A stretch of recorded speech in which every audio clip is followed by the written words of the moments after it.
All right, we are live with Alexander McCurse in London. Alexander, how you doing today? I'm very well. I'm delighted to be back, though we're going to have dramatic events, I suspect, playing out, and those might be rather concerning in all sorts of ways. But it's always a pleasure to do live streams. Yes, it is always a pleasure to be live. Always a pleasure Mm. to connect with everyone on Odyssey and Mm. Rumble and YouTube and our Duran community on locals as well. How is everyone doing in the locals chat, the duran.locals.com? A big shout out to our moderators for today. Zariel is in the house, and who else is in the house? Brett is with us as well. And those are our moderators for now. So, Alexander, what do we have going on in the world today? As I look through some of the questions that have already come in, we will Mm. answer all of the questions. Haruku, thank you for that super chat. Stammer is in China. Just last week, he was saying that China was enemy number one, wasn't he? And now he's in Mm. China talking about the great relations and history between China and the UK. What are your thoughts on Which that, which Alexander? is which is which is richly ironic. I was talking to somebody from China actually just yesterday, and they told me that in fact in China, for all sorts of very good historic reasons, which we might even discuss at some point, the imperial history is not very favorable. Anyway, the Chinese actually do not like Britain very much, and that the consensus there is that he's come to China cap in hand because he needs Chinese money and he's not going to get any. That's what this person said. And as I said, a very well connected person from China indeed. But anyway, he's there. Is that what he's doing there? Yeah, that's what he's doing. He's Looking for coming. money? He's Okay. he's looking for money. I mean, that's all it is. I mean, he's trying to get money because the British government hasn't got any, and the economy is sagging, and everything is going from bad to worse. I spoke to a very friend of mine who's a very high end estate agent. You know him. He tells me that the property market in London is sagging. It's going down, and if you know anything at all, it's both a barometer of the state of the London economy and also a prop of the London economy. So the property market is going down. That is a very, very bad sign. So that's why he's there. Meanwhile, his political position implodes, as we've discussed in programs, and people are becoming increasingly angry and very disillusioned, and the Labour Party's in pieces, and it looks like their position in Manchester is about to collapse. And well, we've discussed that in the program. So that's why he's in China, based briefly. He's trying to prop himself up. It's beyond the point where he can. What's going to happen with Iran, Alexander? Well, I would remind everybody at this point that directly after the 12-day war, when the 12-day war ended, we said that this was just one round. There would certainly be another strike fairly soon, a bigger, more powerful one than the one we saw in June. Um, I thought it would come before the end of 2025. Well, it's now coming a month into 2026 instead. So we didn't get that timing that wrong. And I think it's inevitable that there is going to be another strike. And the reason is because none of the things that were attempted in June were resolved. There was attacks on the nuclear facilities, but that was always ultimately a regime change operation. And the regime survived the June attack. It survived the January protests. So now, of course, they're moving towards the next attempt, which is another military strike. The options are difficult and complicated because Iran is a big, very complex society, as we've discussed many times. But that's not going to stop them. They're going to try in some way, and we'll see what they do. But a strike definitely is coming. Mm. Where is everyone joining us from? I see a lot of people from all over the world Mm. joining us on this live stream. What is happening with Ukraine, Alexander? I'm a little bit shocked because BlackRock Mertz is now saying no to Ukraine being fast tracked into the EU. And I figured that if there would be anyone that would support Ukraine being Yeah. fast tracked into the EU, given that there's trillions of dollars provisioned for Ukraine reparations and reconstruction and military weapons purchases, it would be BlackRock Mertz. But now he's saying nope. There's going to be no fast track of Ukraine. There's The going to EU. be What is no. going on here? And he's talking What is about. happening? He's even talking about starting talks with the Russians. Even, of course, as at the same time they're banning. What is gas BlackRock imports from telling Russia. Mertz? Well, What's happening what is he up to? What is happening? I think that despite all the brave words, all the rhetoric, despite the hopes that may have existed around the talks that took place, I'm going to say it actually. I think the talks played a very big role because, again, I think there was more attempts to bounce the Russians or bully the Russians or tempt the Russians into concessions over Ukraine. That hasn't happened. There was attempts apparently to get an energy ceasefire in Ukraine. That hasn't happened. And they can all see that things are not going well in Ukraine, even though they want to pretend otherwise. And I think the strike with the Oreshnik probably did a great deal of damage, which, of course, we're not being told about.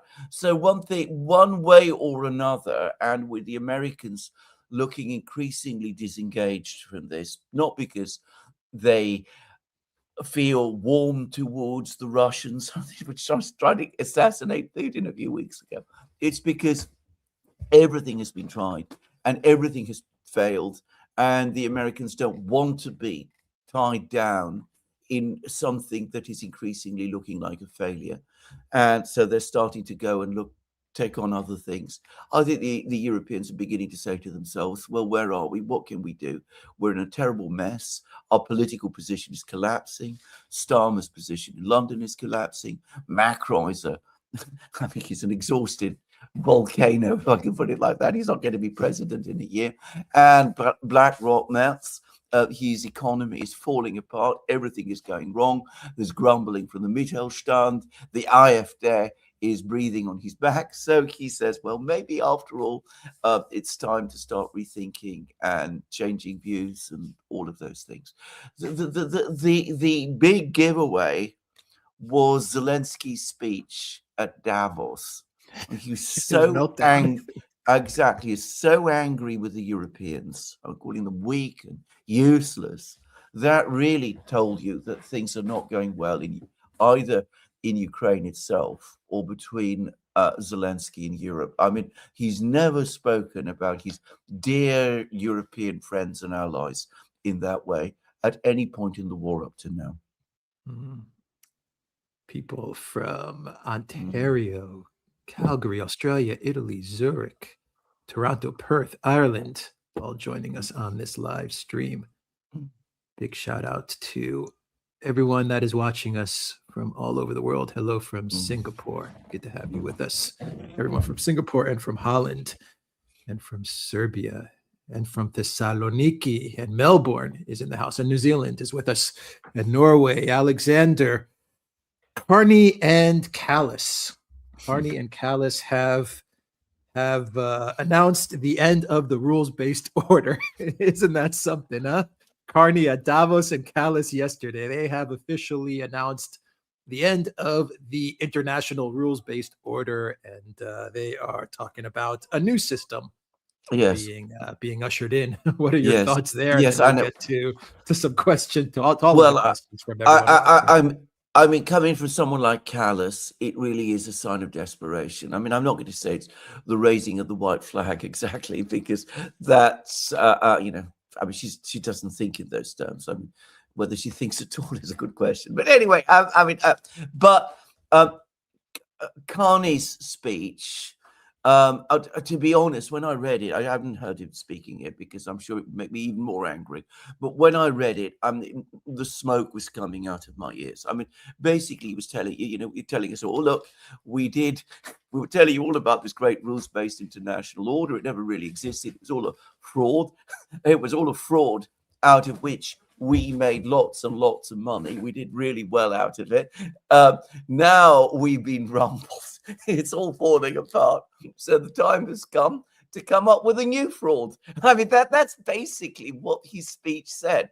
And everybody applauds it and said, oh, it's wonderful. He's now admitted that he and others were participating in a gigantic fraud.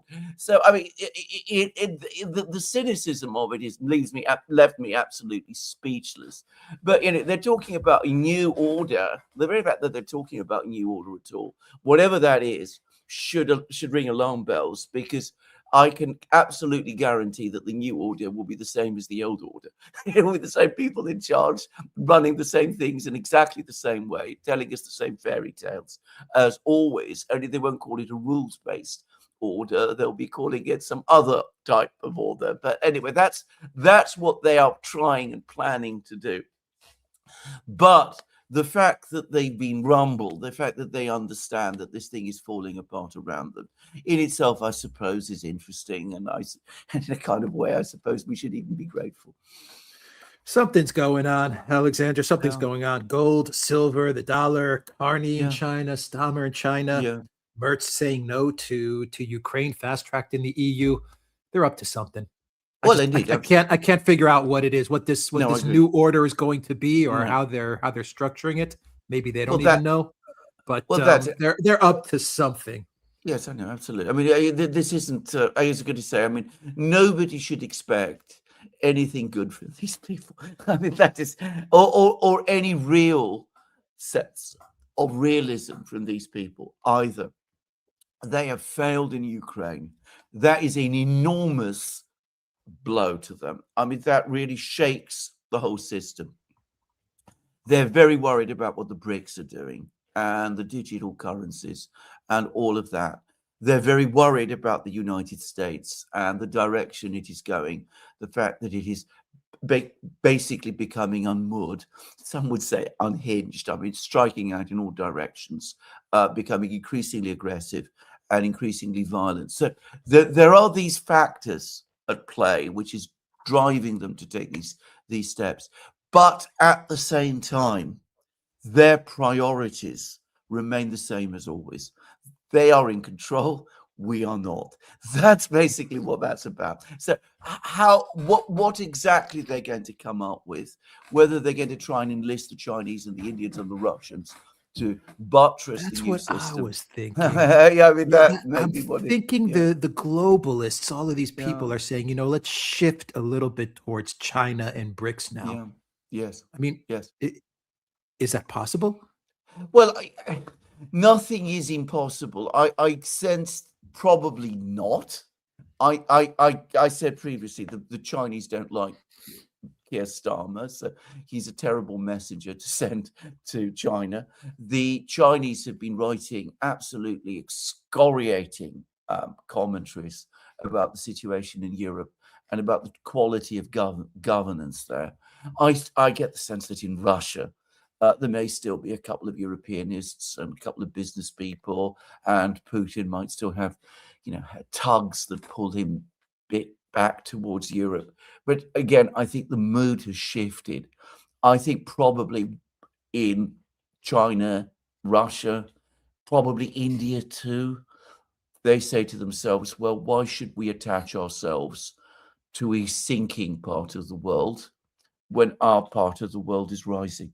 And I think they probably won't want to come to the rescue. But then the temptations of power and control are very strong. Human nature being what it is, I can't completely say that the Russians, the Chinese, won't play along in some way or in some form. I don't think they will, but maintaining a degree of cynicism is never a bad thing. Right. Two more questions before we get to everyone's questions.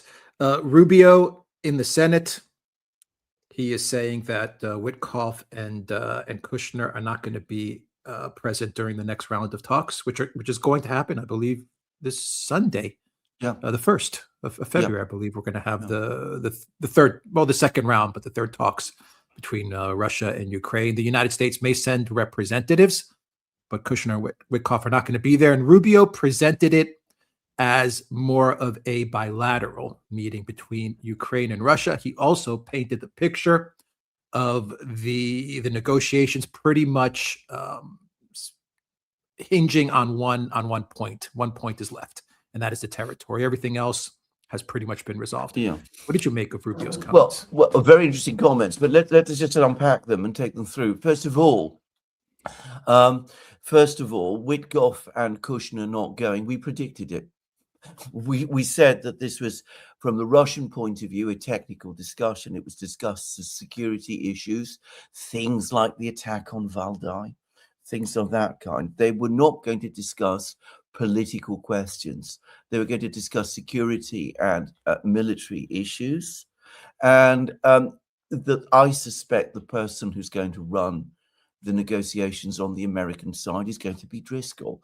I always said to myself, this is the real American delegation, Driscoll and Grinkiewicz, who are, by the way, on opposite sides, just to say, but they're from the Pentagon. Driscoll, because the civilians in the Pentagon want to close down the Ukraine war. Grinkiewicz, because the generals don't. So that's what the Americans are there to do. There is no real negotiation going on in Abu Dhabi. I think this is a misunderstanding. It's a working party, but this is not these are not political talks. There's nobody sitting down and talking about negotiations. I don't know what Rubio says. It's all about territory. It's what the Americans are continuously saying.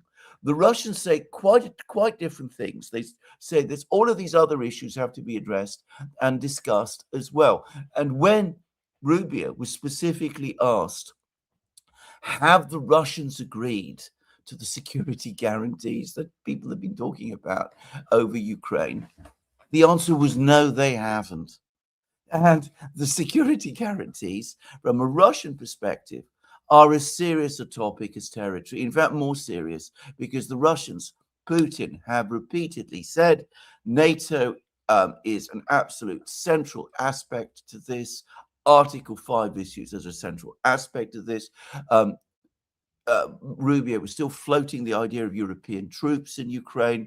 The Russians said in Abu Dhabi, that is absolutely unacceptable. We will not agree to that at all, not under any circumstances. So the Americans are trying to reduce it to a question of territory. The Russians are not. And the big takeaway from that is that there's no negotiations. There's no real movement towards negotiations. We are as far away from an agreement as ever.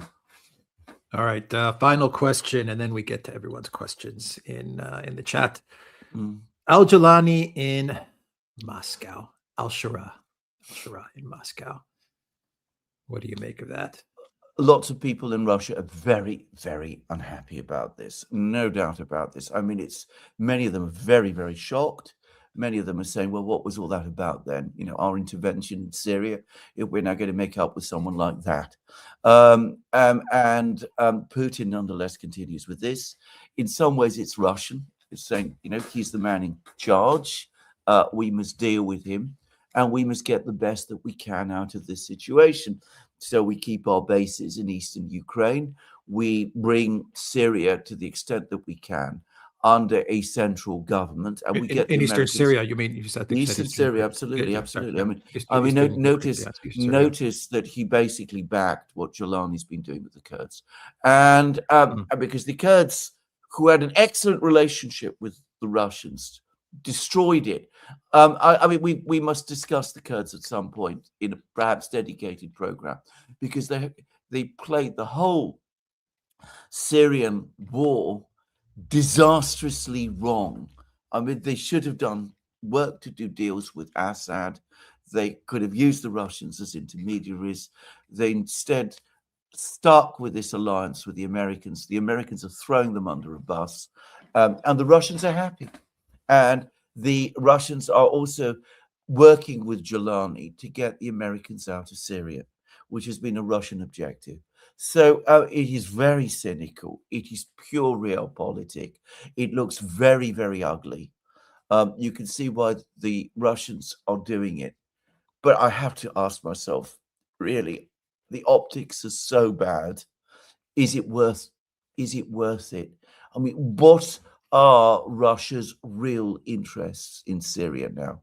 I mean, what all right, let's say you succeed, you get Syria reunited, you have someone like Jelani in charge. Is this really a Syria you want to work with going forward? Is this really your objective? Anyway, there it is. Hmm. Realpolitik. Yeah. In its most cynical form, in its ugliest, most cynical form. I wonder how long Al-Jilani's gonna survive as Not president. Not very. Unelected president of Syria. The guy seems toxic everywhere he goes. Yeah. It's just bad. It's Yeah. really just bad optics. Whether he's Yes. in the White House or whether he's in the Kremlin, it just looks awful. I wonder how long he's going to last. He's not going to last very long. Everybody's using him to pursue their own objectives. He looks totally dispensable. Whether he knows that, I have no idea. But I doubt that he'll be there very long. All right, let's. By the way, no coverage in the media here in London of the fact that Jelani is in Moscow. This is too upsetting and embarrassing a reality to admit to. Hey, what's going on with the general in China? Do you have any thoughts on that? Yeah, I think he was taking bribes. Look, I'll tell you what I think about this. Is the Chinese military has over the last 10 years expanded enormously in size and capabilities, and that has been managed by a group of military officers who have been trained and brought up in a military completely different from the one that we see now. So what this is going to do inevitably is it's going to create stresses between the political leadership and the military, because the political leadership is going to be very worried that these generals who are there, who've seen the military expand so much, might have their own political ideas. In China, the military has always played a role in politics, at least since the Mao era. So they're going to be concerned about this. So they're going to be concerned about loyalty. And it's likely that some members of the Chinese military, in particular this particular general, probably have taken advantage of this enormous growth in the military in China to feather their own nests. Tensions between the politicians, the political leadership, and the military in this situation are not actually entirely surprising. I'll give you a famous example, and that is the Soviet Union in the 1930s. Then, there again, the Soviets massively expanded the size of their military over the course of the 1930s. It went from being basically a militia at the start of the 1930s to being a huge mechanized force.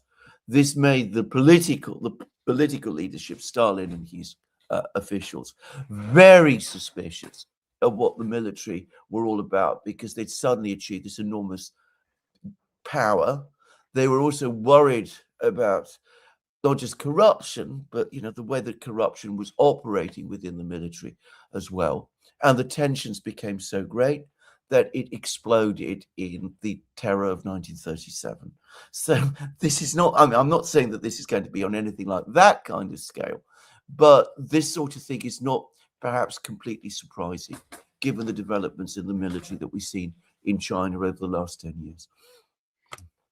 All right, let's hit that like button, and let's get the views to 4,000 on YouTube. We're almost there, so let's smash that like button. I like it a lot. And to Nick, who's getting ready for work in the U.S., have a good day at work, Nick. Thanks for joining us. And let's get to the questions, Alexander. 26% off all merch on the Duran shop, by the way.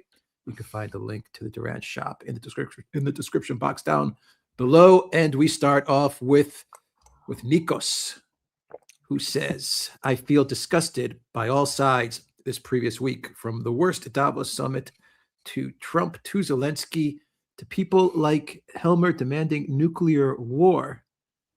Trump's speech was like Stalin's Soviet Politburo in the 50s, just pure terror. And no one had the courage to call him out as he was handed Greenland. I think, okay, yeah, two-part question. All right. That's a question, Alexander. Well, yeah, I mean, Or the I mean, I comment. agree. Yes. I would add that apparently Trump returned to the United States in an absolutely foul mood. He didn't enjoy himself in Davos either. So I get the sense that nobody went to Davos and came out of it happy. At least none of the top leaders did. So, I mean, I agree. I mean, you know, we are looking at a very angry, very cynical, a very cynical time. And one can get angry about it, but we should not let our anger uh, prevent us from trying to understand these events and looking and trying to understand why they're happening as they are and their causes. I mean, that's what we must do. Anger can blind you. When, as I said, what you need to do is to approach these things analytically and see where we're going. And I think that we are seeing stresses in the Western system that we haven't seen before. I've never known relations between the Europeans and the Americans to be so bad. I know some people think this is faked. I can tell you for an absolute fact, it is not faked. It is real. I'm not saying that anybody has any plan how to deal with it, but ultimately, this is unsurprising when all of these parties, the Americans, the Europeans, have invested so much political, military, and financial capital in a Project Ukraine, that has turned out so disastrously and catastrophically wrong. And I think deep down, the underlying core explanation of everything that we saw in Davos and everything else that we are seeing is that.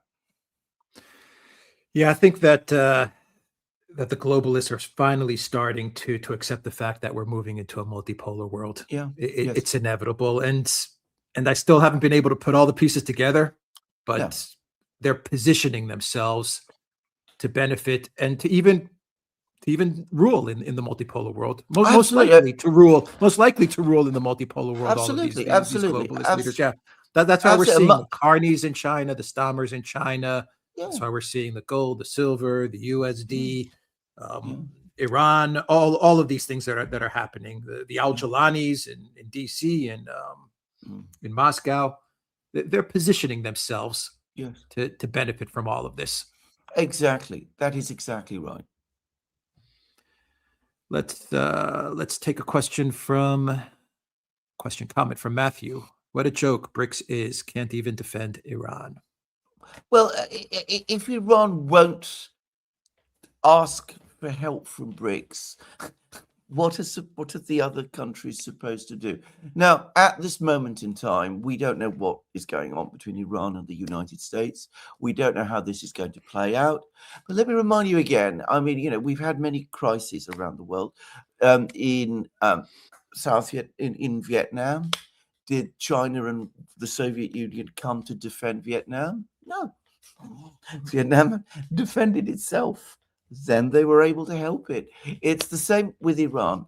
Ultimately, it is Iran itself that must defend itself. It's a big country. It is, in some ways, a very developed country, contrary to what many people think. The population is educated. It's got a large amount of industry. It's got good engineers. If it can't sort out its own problems and make the obvious decisions it needs to make in order to get help when it's offered, then what are others outsiders supposed to do? We've discussed this many times. It's up to Iran at the end of the day. Matthew also asks, how do you see the situation in Iran evolving?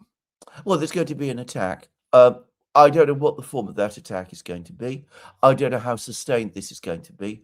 The word from Iran at the moment is that even if there is a small attack, the Iranians are now reached that point where they've decided that it makes no sense for them to pull punches anymore.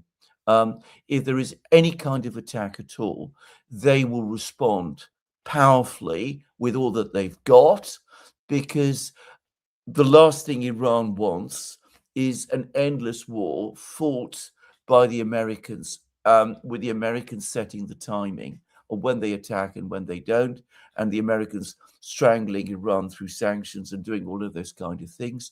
So the Iranians now talking about responding to any American attack by striking at bases, trying to hunt the US Navy carrier, closing the Straits of Hormuz, all of those things. Ultimately, it all depends on one thing: the stability of the government in Tehran.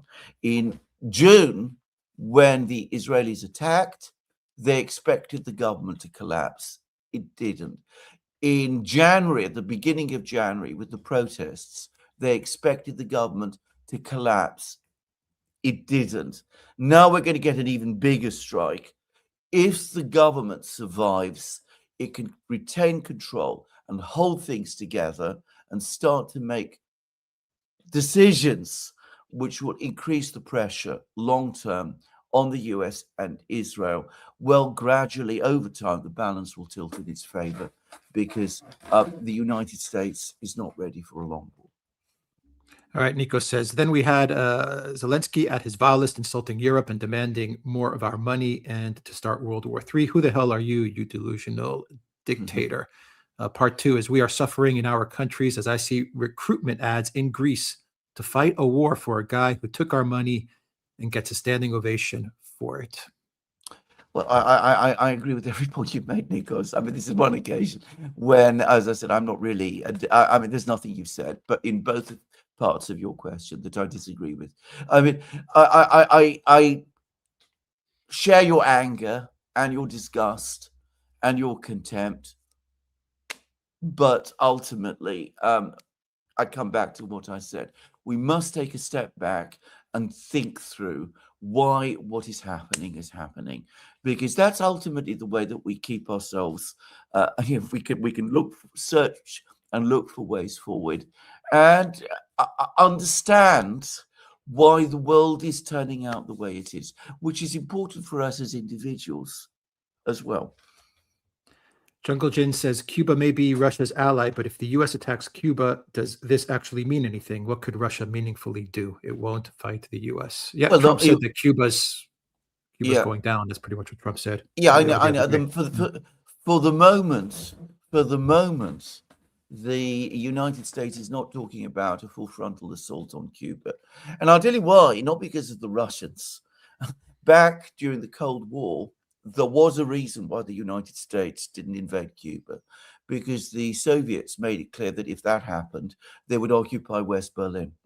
So, I mean, that was actually part of the Cuban Missile Crisis. It was part of the discussions that took place at that time. Well, obviously, the Russians don't have that kind of leverage today. So the Russians won't. It's not that the Americans are afraid of the Russians going to war over Cuba. It is that an attack on Cuba is going to be very, very unpopular with many people on the left in the United States and in Europe. There is enormous sentimental feelings about Cuba, which I partially understand. I don't fully understand, but I partially do. They feel very sentimental about it. You know, all the students with their Che Guevara posters, some of whom are now ministers. So the US, the government, the Trump administration knows that if they do attack Cuba, there will be a backlash. And for that reason, I think that is a certain restraint on them. There's probably some calculation also that the Cuban military is better organized, more disciplined, and more likely to hold together and fight back than the Venezuelan military was. So at the moment, the plan is to strangle Cuba economically, to deprive it of oil. And yes, that is possible. Now, this is where the Russians come in, because the Russians have lots of oil. They have an enormous abundance of oil. They can supply Cuba with oil. They can send tankers, Russian tankers, to Cuba with oil. They can provide naval escorts for those tankers. I don't think the United States would want to tangle with them, but Cuba must ask for them. Even now, even after the fall of Maduro, they haven't done that. I mean, I was expecting the Cuban president, Cuban officials to be calling Moscow, asking for help. The Russians have said that we are allies. That is an offer of help if you think about it. If you Mm. call a country your ally, it says, look, we're there, we're ready to help you. The Cubans so far still are not doing it. And again, the big puzzle is why. Nico says, most recently I saw old people like Helmer Jatras, Paul Craig Roberts, calling Russia a paper tiger and urging them to strike the West. Excuse me, Mr. Helmer, but who is going to fight World War III that you encourage? Who will have to survive a nuclear holocaust? You who have lived your life? No, it will be me and others my age who are left with cleaning up your the mess your arrogant generation. We locked ourselves for 2 years over a flu for you. Yeah, so again, I can't say I disagree with any of these points. All right. Matt Powell, welcome to Duran Community. Derek Dominoes, what are your thoughts on the Japan bond market sell off and the global ramifications? Good question. It's very, very good question. I'm not a market analyst. I'm not a financial analyst. I get the sense that things are not good in Japan. I mean, Japan basically has been in a state of economic stagnation of one sort or another since the late 1980s. And one gets the sense that things are very overextended there. There's also a demographic crisis, which is one of the worst you will find anywhere. I mean, the Japanese birth rate collapsed before the birth rate collapsed pretty much anywhere else. So, I mean, their population is becoming very lopsided now with all of this debt having accumulated. I don't know enough about Japan to understand the direct problems here, why this has happened now. But Japan is big. It's a very important economy. It's a very important American ally in East Asia. It's very, very much part of the global financial system. Long ago, when I was working in London, not in the city of London, but close to the city of London, and had connections with the financial world.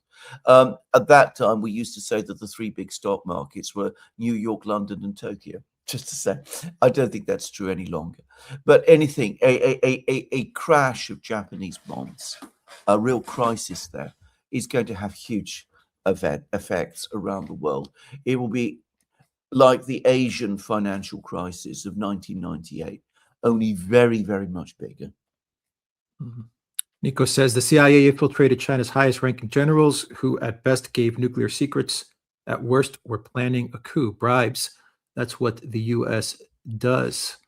That's why that's what they've done in Russia. The FSB has foiled countless operations by bribed civilians.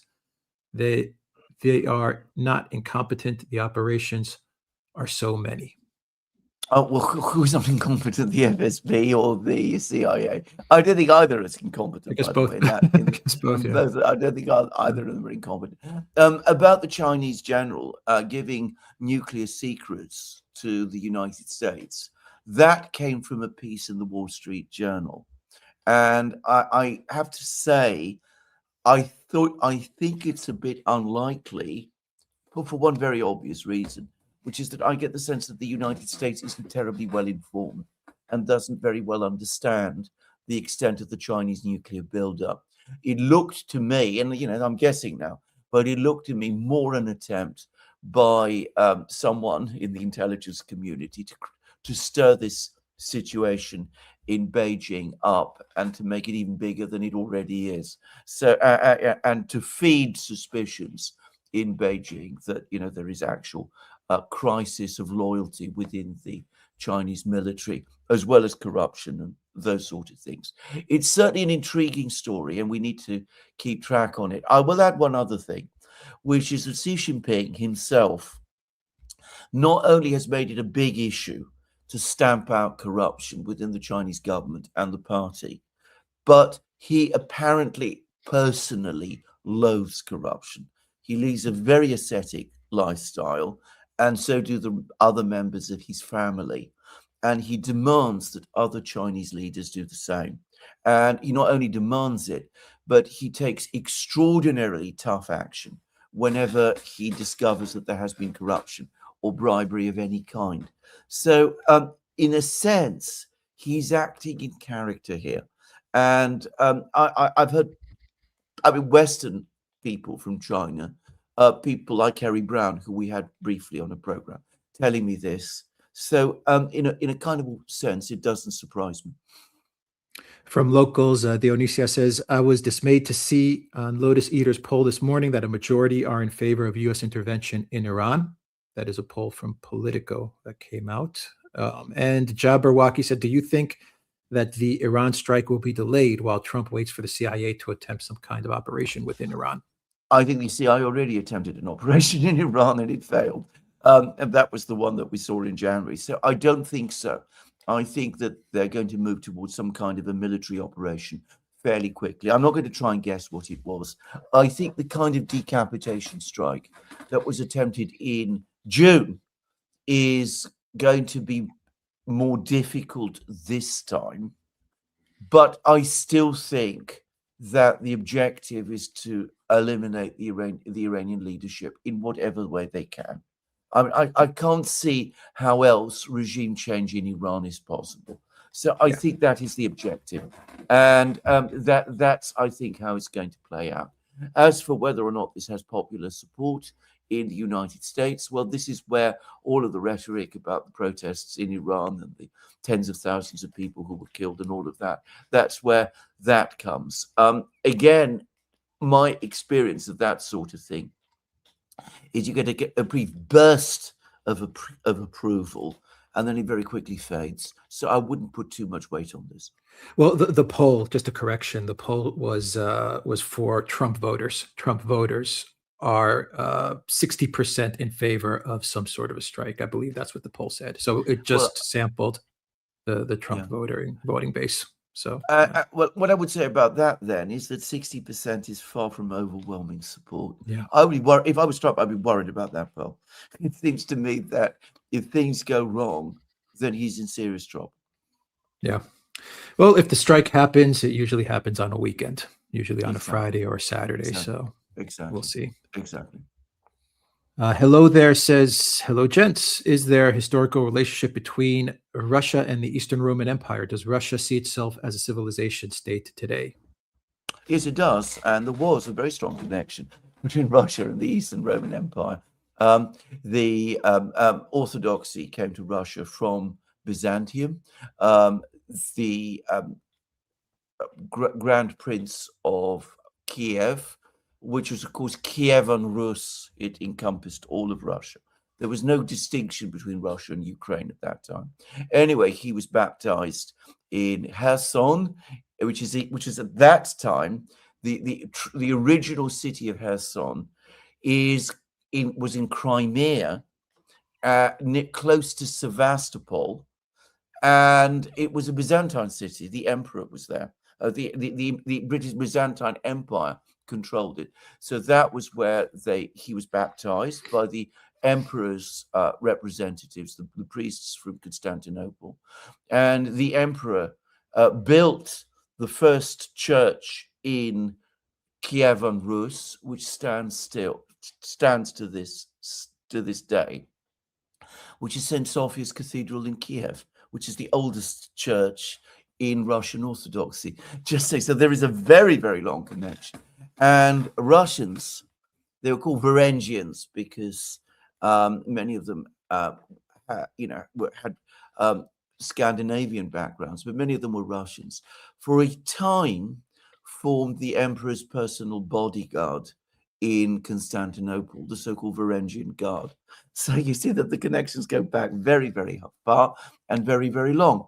And then at the end, at the time of the fall, the final fall of the Byzantine Empire, Sophia Palaiologos, who was a member of the royal family, the imperial family of Constantinople, she married the Grand Prince of Moscow, who was already beginning to refer to himself as Tsar, and the grandson of that union was the ruler whom the Russians called Ivan Grozny, whose name is being mischaracterized as Ivan the Terrible.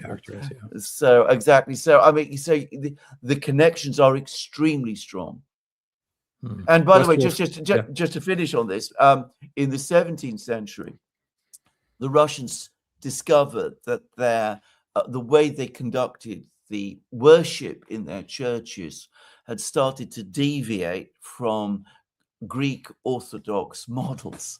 And so the Tsar at that time, a man called Alexei, and the Patriarch, a man called Nikon, decided that this was wrong and that they needed to go back closer to the way in which Orthodoxy was being practiced. In fact, to put it back in alignment with Constantinople. And that was a major reform of Russian Orthodoxy that took place in the 17th century. And some Russian Orthodox Christians are very unhappy about these changes, and that created a schism. And you have to this day in Russia, the old believers who still practice Orthodoxy before that change. But you can see that the connections are very, very strong. And you can see the differences yes, between the Russian Orthodox Church and the Greek Orthodox Church. You can. Small differences, but they're there in the worship as well. Yeah. Exactly. West Wolf Esquire says the U.S. is threatening a naval blockade of Cuba, essentially an oil embargo. Russia has the option of sending an oil relief convoy under naval escort. Yes, if the Cubans ask, which they haven't. I mean, they've done nothing. Again, I mean, I find this very strange that, you know, the Iranians don't ask for help, the Cubans don't ask for help. I don't know why these people are so unwilling to do this. When Putin calls them allies, when his spokesman Peskov says that Russia is very alarmed by talk about a U.S. naval blockade, and that they are trying to find out what this is, whether this is really going to happen, that they're, going to push back on this. Why do the Cubans sit around doing nothing? Why do they go to Mexico, of all places, and try to get their oil from there? Maybe there are people in the government of these countries who are told not to ask for help. Well, I think you've almost certainly put your finger on it. In Cuba, I'm afraid that is true. Yeah. Sanjeva says persons are angry at Trump for meeting al-Jilani and compromising on Ukraine. But thing is, Putin has to hold together and securing a vast country. Southern flank is now at risk with IS jihadi resurgence in Syria. That, and part two is that could spill over to control Asian countries, risking the southern flank of Russia. Western flank beyond Ukraine needs securing. Economy and quality of life of Russians needs to be considered too. You're absolutely right. I mean, that is the thinking. I mean, you've described the thinking very well. And it's the same thinking that the Russians have adopted about Afghanistan. I mean, the Russians had long-standing connections with the Taliban, by the way.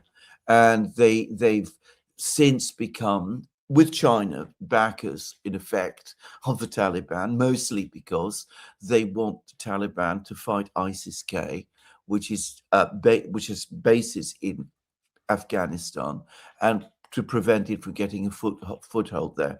And I think the same is true with Jilani. They're saying to themselves, well, we've had our history with Jilani, but, let's give us whatever support we can. Let's get the Americans out. Let's bring the Kurdish regions back under control. And let's use Jilani to try to prevent ISIS from reestablishing itself in Syria. One can understand the motivations and the thinking. With Jilani, I do wonder ultimately, though. He is ISIS. Exactly, whether it's going to work. I mean, he was himself an ISIS official for Yeah. a long time. He was very, very close to al-Baghdadi. I mean, remember, al-Baghdadi was hiding in Idlib province. Who was running Idlib province at that time? Al-Jalani. That's where Al-Jalani. the Americans got him. So, you know, I mean, the Russians know all of this. I know exactly. I mean, I'm not convinced that this is really going to work. But anyway, and besides, um, do you really want to lavish praise on Jelani in the way that Putin did yesterday? Just so. Belt Grinder, thank you for that super chat. Jim Wood says, based on recent developments, what would you think Russia's plans regarding Sumy and Chernihiv at the north will be? Greetings from Southeast England. Epsom. Hello You have to asked. Southeast England. Indeed, Alexander. absolutely. Yeah.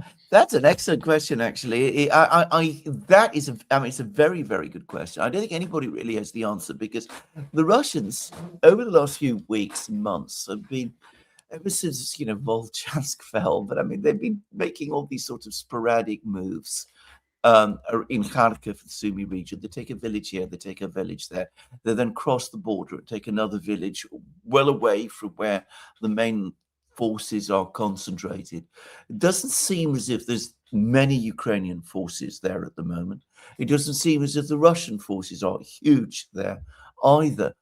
And, you know, what ultimately is this all about? It's said that this is a buffer zone, but in what respect is this actually a buffer zone precisely? So, I mean, none of this makes sense. My guess is this: it probably serves two purposes. One is to tie down at least some Ukrainian troops in northeastern Ukraine, so as the Russians complete their business in Donbass and Zaporozhye, where they're coming closer and closer to doing so.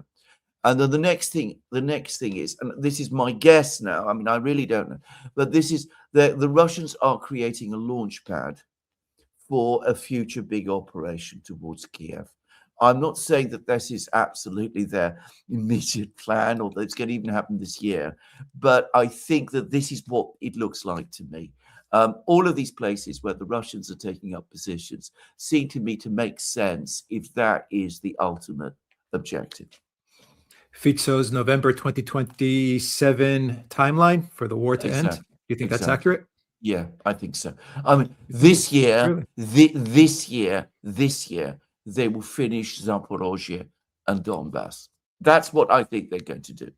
And then, being the Russians, they will give an ultimatum. I mean, it won't be couched as an ultimatum, but it will be a kind of ultimatum. They'll say to Zelensky and to the West, look, we now control the 4 regions.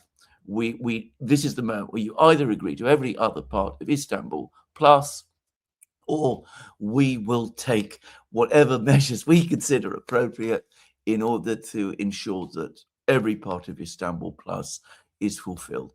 Zelensky will reject it because he will, or whoever replaces him, or whoever is in charge in Kiev will reject it. And at that point, we will see the big armies activated, and they will be pushed towards Kiev, and that will be the campaign in 2027, and it will end the war. I believe Rubio said during his testimony to the Senate that the security guarantees will incorporate mostly French troops into Ukraine. I think that's what he said. 2027. Do you think that that Europe, the French troops, enter Ukraine then? If all of this happens with Zaporozhye okay, yeah. This is a very good question. I don't know. Maybe the chat can correct me, but I do believe that Rubio did say that, or something along those lines about the U.S. is not going to provide these big security guarantees that Zelensky wants, but France is going to be providing most of the security guarantees or troops in Ukraine if there is some sort of a deal or ceasefire. Bear in mind that in 2027 and spring 2027, Macron ceases to be president of France. I know of no other political figure of any stature in France who supports this. And I understand that it is also unpopular with the French military. So by that point, its primary advocate in France will be either on his way out or will be out. And I cannot imagine that anybody's going to go into the French elections, the presidential elections, appearing to advocate or support or give any sense that he's supporting that sort of thing. So I suspect that in 2027 it's going to melt away. West Wolf Esquire says, A&A, if Trump does indeed attack Iran while a U.S. state is openly refusing federal authority and the governor effectively calling for a war on security agents of the U.S. federal government, what message does this send? Well, it sends a terrible message. And this is where I think that Trump himself is going wrong. I mean, he ought to be focusing far more on the situation in the United States. He's lost, by the way, control of the narrative about Minnesota, about the events there. Can I just, I mean, that sounds cynical, but I mean, you have to be out messaging. You have to control what everybody's saying in your administration when you're facing this kind of crisis. You talk about federal authority, you talk about all of those things, and you do it with much more careful language than has been used up to now. And you make sure that the person who is in charge, the people who are in charge, know their job and they're disciplined, that they are doing it properly. Instead of which, the president, thinking all the time about other things, Greenland, Iran, Russia, talking about all of these other matters, even though the situation in the United States is slipping out of his control. It's a terrible message. It makes me wonder, actually, whether the United States is becoming ungovernable as well. Geostone says, do you agree that Iran needs multiple nuclear weapons? Israel and the U.S. want complete missile disarmament, and it won't stop until Iran is a Syria model. Well, I find the idea of the collapse of nuclear non-proliferation utterly abhorrent. The idea appalls me. But if you're talking about Iran, putting aside my own feelings, which, as I said, are repelled completely by this idea, Iranian officials, including many of the same officials who were killed in the Israeli strikes in June, were going around basically to the Iranian media, and they were saying, not openly, but it didn't take much interpretation, what on earth are we doing? Why do we continue with this nuclear enrichment program if we're not going to take it to its logical conclusion and acquire a nuclear weapon? What is Khamenei up to? All he's doing by approaching it in this way is he's provoking the Americans and making enormous problems for us, where whilst he's not actually providing us with the benefit of nuclear enrichment, which is the weapons that ultimately come from it. And if there's some strange idea of using a nuclear enrichment program as a means to obtain leverage over the Americans, that is absurd, because all it is doing is it's going to provoke rather than deter. Now, I remember reading all of this. I was reading all of this from the autumn of 2024. It was there was a particular cluster of comments from Iranian officials making those very same points, which you could read in the Iranian media from the autumn of 2024.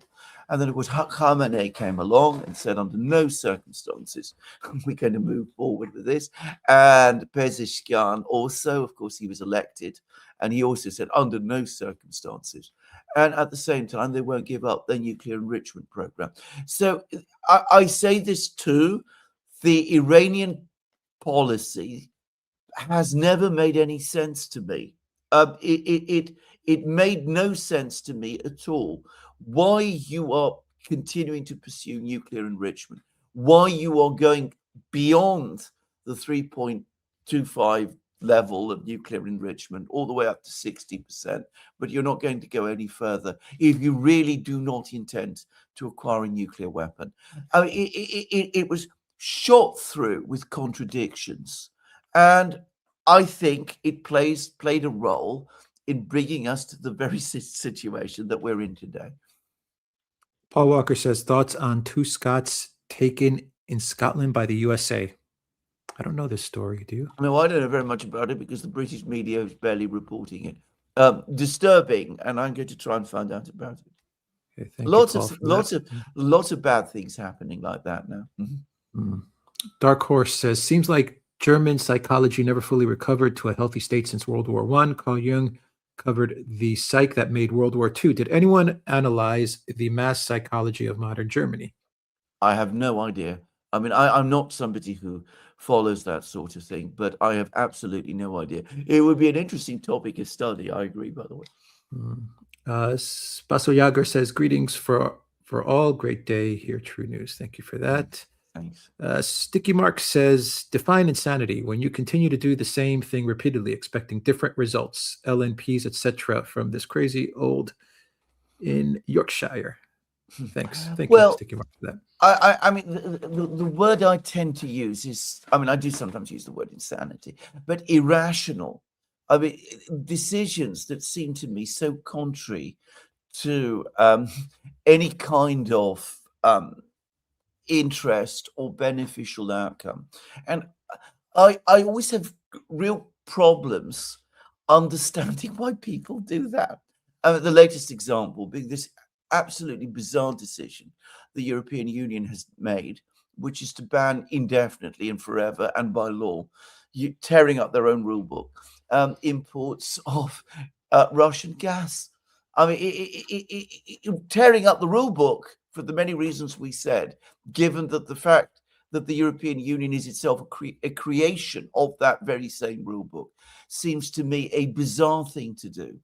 But doing this also in the middle of an energy crisis, increasing your dependence on the United States, that seems to me irrational. And yet that is what the leaders of Europe have just done, including Friedrich Merz. Yeah. Mole6923 says, hi, Alex and Alexander. Can Putin finally stop playing chicken and be serious about USA and Trump? And is there other Russian offensive? How will it look? Well, I think I said so. I mean, there was a good piece by a Russian military analyst called Sergei Poletayev, which who's discussed what the Russians are probably likely going to do in 2026, and it's not difficult. They're going to encircle and capture the two fortified cities, big fortified cities in Donbass, Slavyansk, Kramatorsk. They're clearly the big objective. And it looks like they're going to wrap up Zaporozhye and perhaps take Zaporozhye as well. That seems to be their major priority for 2026. What they're going to do in 2027, well, we've talked about that already in this program. Yeah, Zaporozhye is going to be a big defeat. It's huge. And if Zaporozhye city falls, at that point, by the way, the entire Western narrative of the Russians making no progress, it's stalemate and all of that. I read in the Daily Telegraph today that the Ukrainians still control Chasiv Yar, by the way. all of these things, all of these stories finally will collapse. It will be impossible any longer to sustain them. I don't think Putin is playing chicken. I think that this is a major mistake. To repeat again, what concessions to the Americans did he actually make over the course of 2025? The answer is none. None at all. None. Yeah. The concession to meet and talk. Exactly. Yeah. And to host Witkoff eight times or 9 times, times. Whatever, and give in the middle of the night, give Witkoff an enormous amount of Putin's very valuable time, which it has raised eyebrows and does come in for a lot of criticism in Russia. But if you're talking about actual concessions, he's not made any. Yeah. Lana, thank you for that. Matthew says, will Israel resort to nuclear weapons? Well, they've said on many occasions. I mean, they haven't admitted, of course, that they have nuclear weapons, but they've said that if they feel that they're in existential crisis, then all options are on the table. And they said that specifically with respect to Iran as well, by the way. And so if there is a situation where the war begins to go badly wrong and the Iranians are pounding Israel with their missiles, then, well, I'd say all bets are off. And we have to be prepared for this. We have to think this through. I don't know whether Donald Trump has, but the risks here are very high. Yeah. West Wolf says, if you gents are familiar with Rachel Blevins, she was interviewing Glenn Deason this week and asked him about Istanbul Plus. I think the term has stuck. Oh, yeah. Yeah, that was Alexander's term, as was deindustrialization. We never get credit for any of this stuff. Escalation. Alex is one, the Zelensky curse, which I have seen in the mainstream media in London. I mean, all of these things. Of course, hell will freeze over before they'd ever admit where all of these expressions came from. But there we go. Yeah, unfortunately. Anyway, all right. Thank you for that, Wes Wolf. Fiona Whelan says, gentlemen, please consider to invite Martin Armstrong. His insight will be very on time. Keep up the great work. Yeah, Martin's putting out some really cool tweets, X posts, especially on the dollar and all of that stuff. Absolutely. We've had him. We've actually had him once, I think. Yeah. Nico says, more and more Russians demand the use of nuclear weapons. Levan is fully subscribed to it. People on socials want it, and even officials call for it. 1 sec, let me get part 2. Maybe they are right. The West will seize ships and blockade Russia despite Russia sending protection. The UK is deploying nuclear weapons in Sweden. I don't think Levan is subscribed to the nuclear. I just think he's raising the alarm bells about the use of nuclear weapons. I mean, I've met Levan many times. I can tell you he's very much against any use of nuclear weapons. I just want to say that. Anyway, Alexander. Yes, I have to say straight away that I've not seen a single comment by any official, that any Russian official, that even remotely hints at that sort of thing. For the moment, I don't think this is part of the agenda at all. And I don't think the Russians feel that they have the need to make those threats about nuclear weapons. To say it straightforwardly, I mean, if we go back to the Marinera episode, which I know I've spent an inordinate amount talking about, the United States has just released the 2 Russian sailors. They've gone back to Russia. I think that when it comes down to it, in the end, the United States does not want to take the Russians on in a public fashion. What goes on covertly, what the CIA does secretly with drones attacking Valdai, that's one thing. But if it comes to a direct, open clash with the Russian military, the Americans do everything they possibly can to avoid getting themselves into a situation. And you saw that with Rubio. He says, the Americans are not going to go into Ukraine. It's going to be left to the French. They're going to take care of it. Yeah. We are just going to provide the backstop. And, he doesn't even give clear answers to what that backstop even is. And when he's asked, have the Russians agreed? He had to admit, no, they haven't. So there it is. I mean, the Americans understand that the Russian military is different and they don't want to take it on head on. And I think that's going to stick. Yeah. One thing that we know about the Trump foreign policy, at least for the first year, is that Trump looks for knockout rounds, knockout punches. Yes. He's not looking to go 10 rounds. He wants to avoid boots on the ground. I'm not saying that's going to be the case with Iran or anything like that. Maybe you do get boots on the ground in a future conflict that Trump commits to.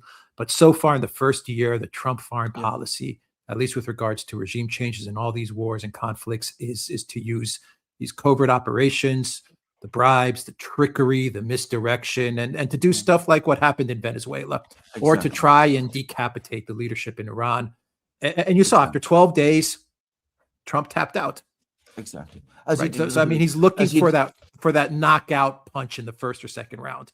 At least that's the trend for the first year. I'm not saying it's going to hold going forward. It's exactly the same with the Houthis. The same with the Houthis. The same with the Houthis. Yeah, you're right about that. Yeah. Zariel says that Mertz wants Iran gone, says all about him and UA. Yes. I agree. And by the way, greetings to you, Zarael. But absolutely, you're completely right. I mean, Black Rock Mertz remains Black Rock Mertz, just the same. That's also coined from the Duran BlackRock Mertz. Yeah, it is. Yep. All right. Matthew says Iran strikes cause economic meltdown in the West.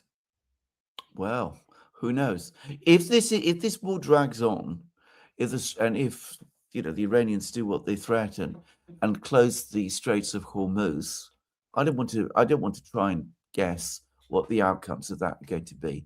I suspect it will be momentous, but I don't want to predict too much and too much detail because at that point we're in a different world. One sec. It's not coming back. Oh, there it is.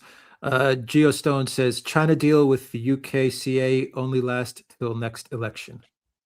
Yeah.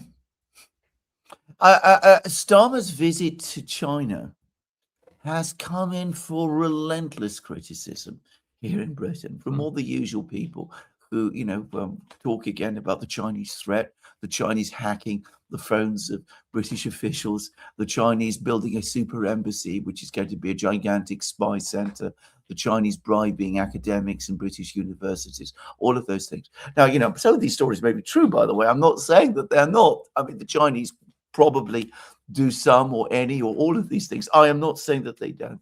But the way that they are being pushed out there is clearly done basically to say we do not want good relations with China or any even better relations with China. But they need money. They need money. Exactly. Right. They need money. So off to China he goes.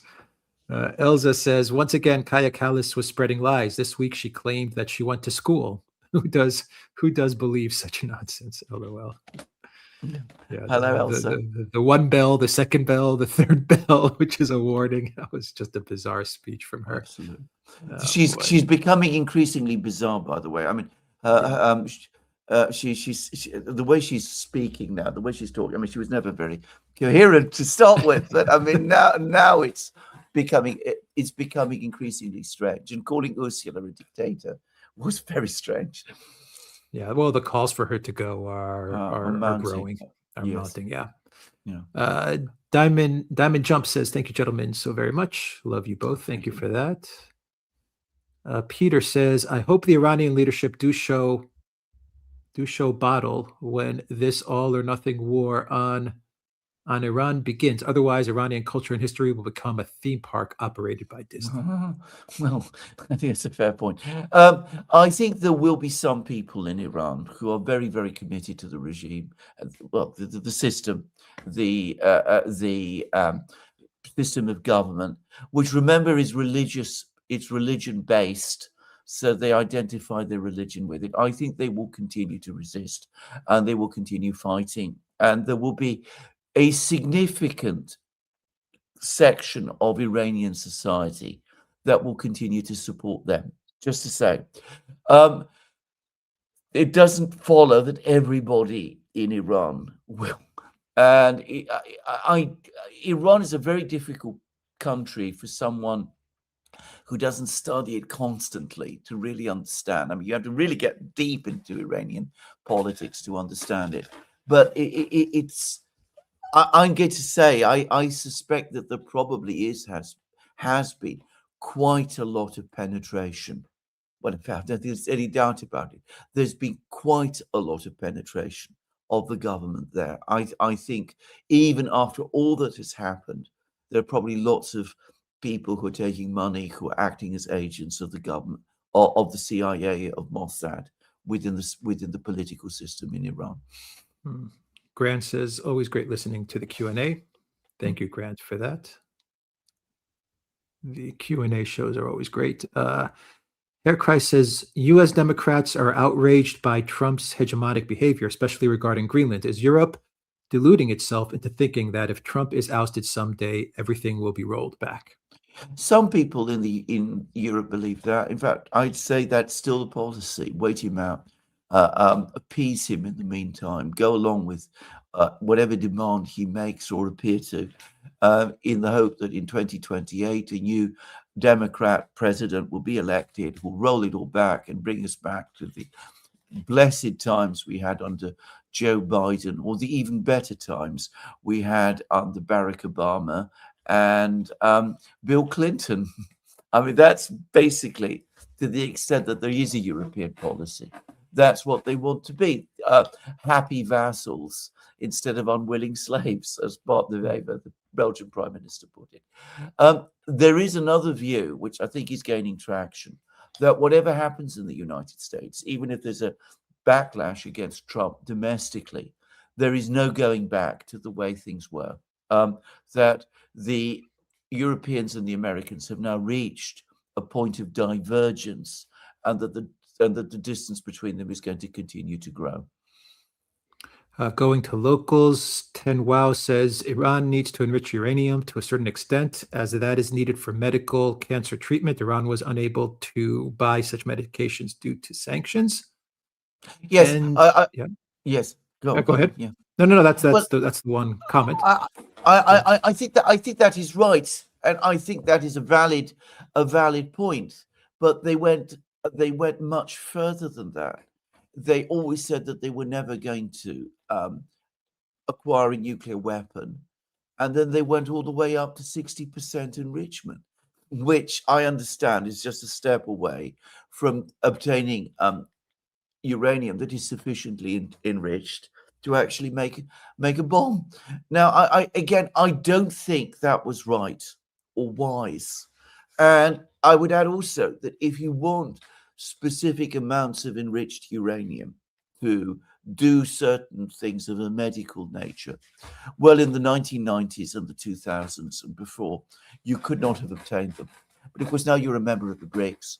Your friends in Russia and China will be perfectly happy to do that for you. Just to say.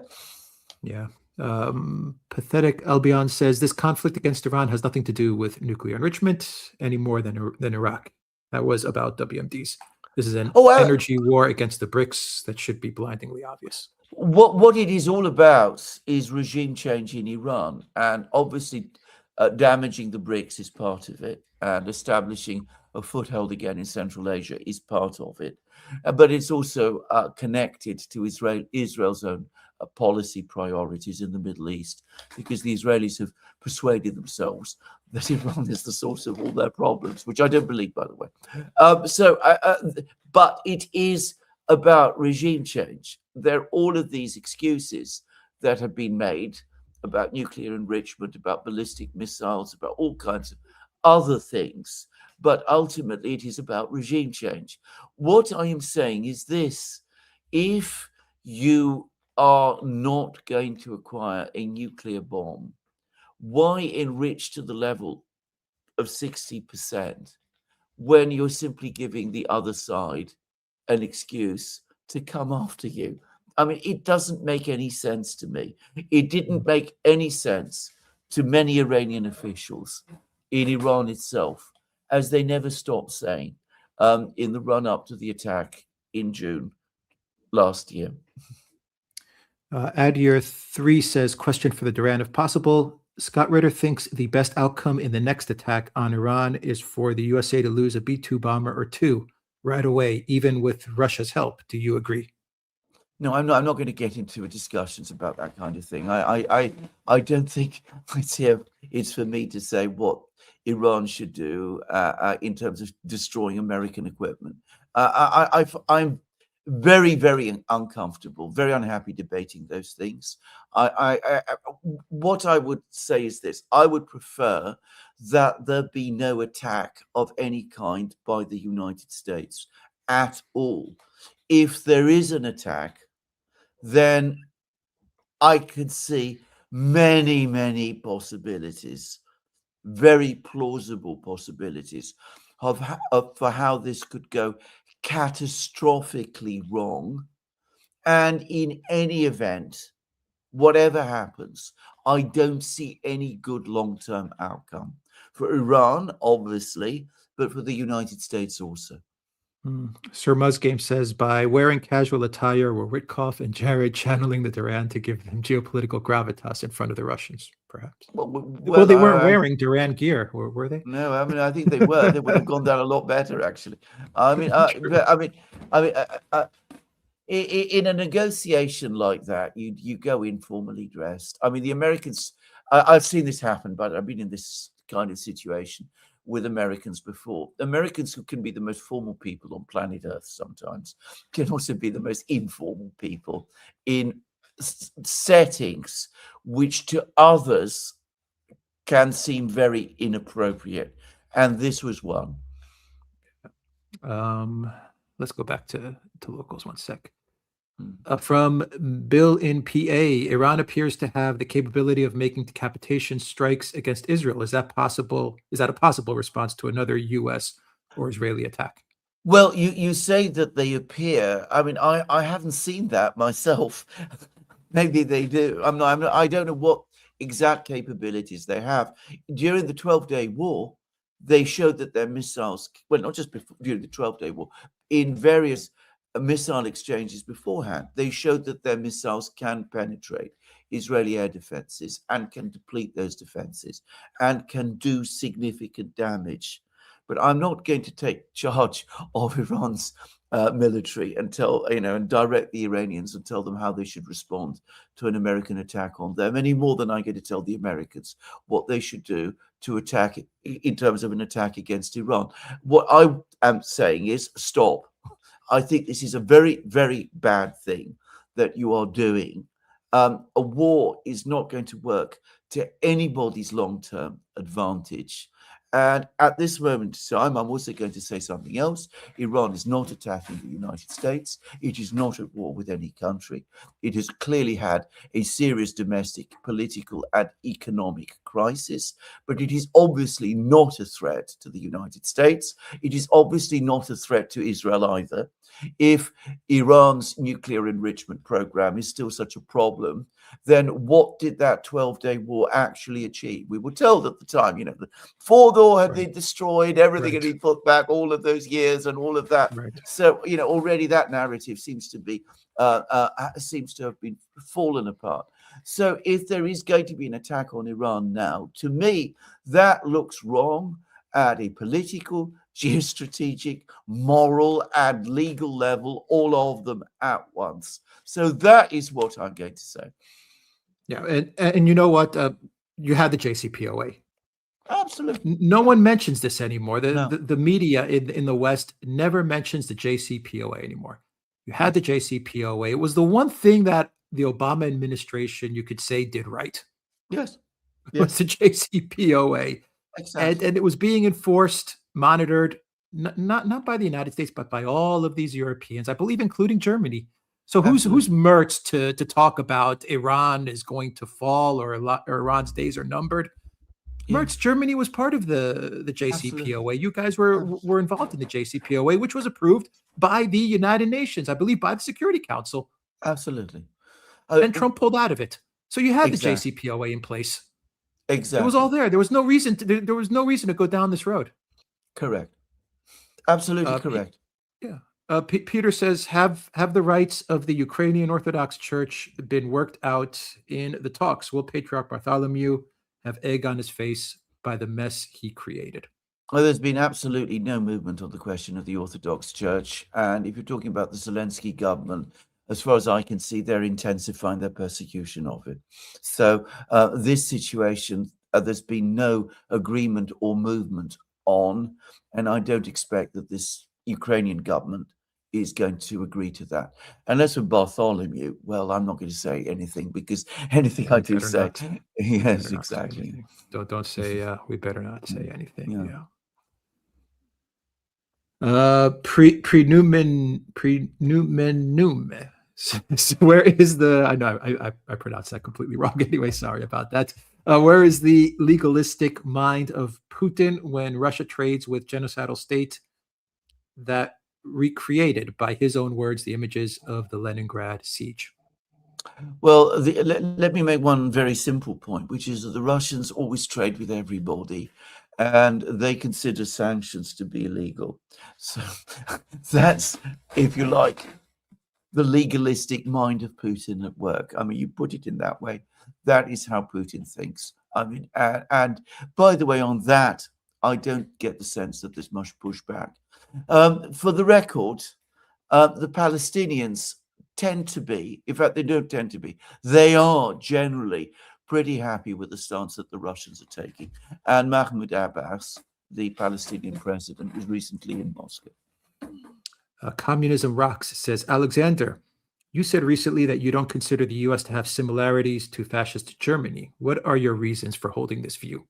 Well, because I've studied fascist Germany very closely, and I know what the political system was like there, and I know what the interactions between the military were, and I know what the position of the leaders was.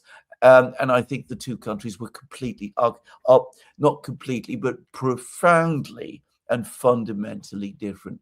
I may be completely critical of many of the things that the United States is and many of the things that it does, but it is not the same.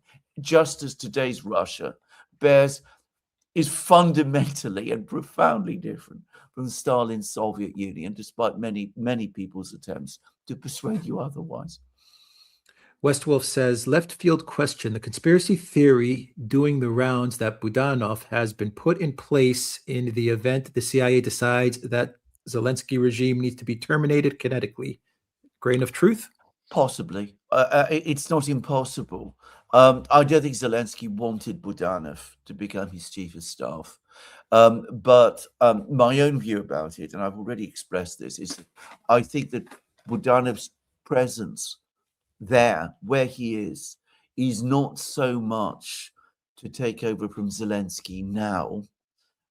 Rather, it is to prepare for the insurgency war, which I think is plan B when Ukraine falls. Sanjeva says, what will be Trump's legacy if Democrats sweep the midterms? Given the result of by-elections and polling, it might very well be the case. Polarizing PR stunts by ICE also not helping. Not to put it mildly. Well, I get to say this. If the Democrats sweep the elections, if they win the House and they make big grounds in Congress, I can tell you I can tell you exactly what they're going to do, because they're Democrats. They're going to start impeachment proceedings. That is what they always do. There is no other. I mean, that is the only thing they know how to do, and they're actually guaranteed. And that might not work out well for them too, by the way. Yeah. Westwolf Esquire says, A&A, what is the media coverage of domestic U.S. events where you both are? In Britain, extensive and almost completely wrong. I mean, awful, based on no understanding at all.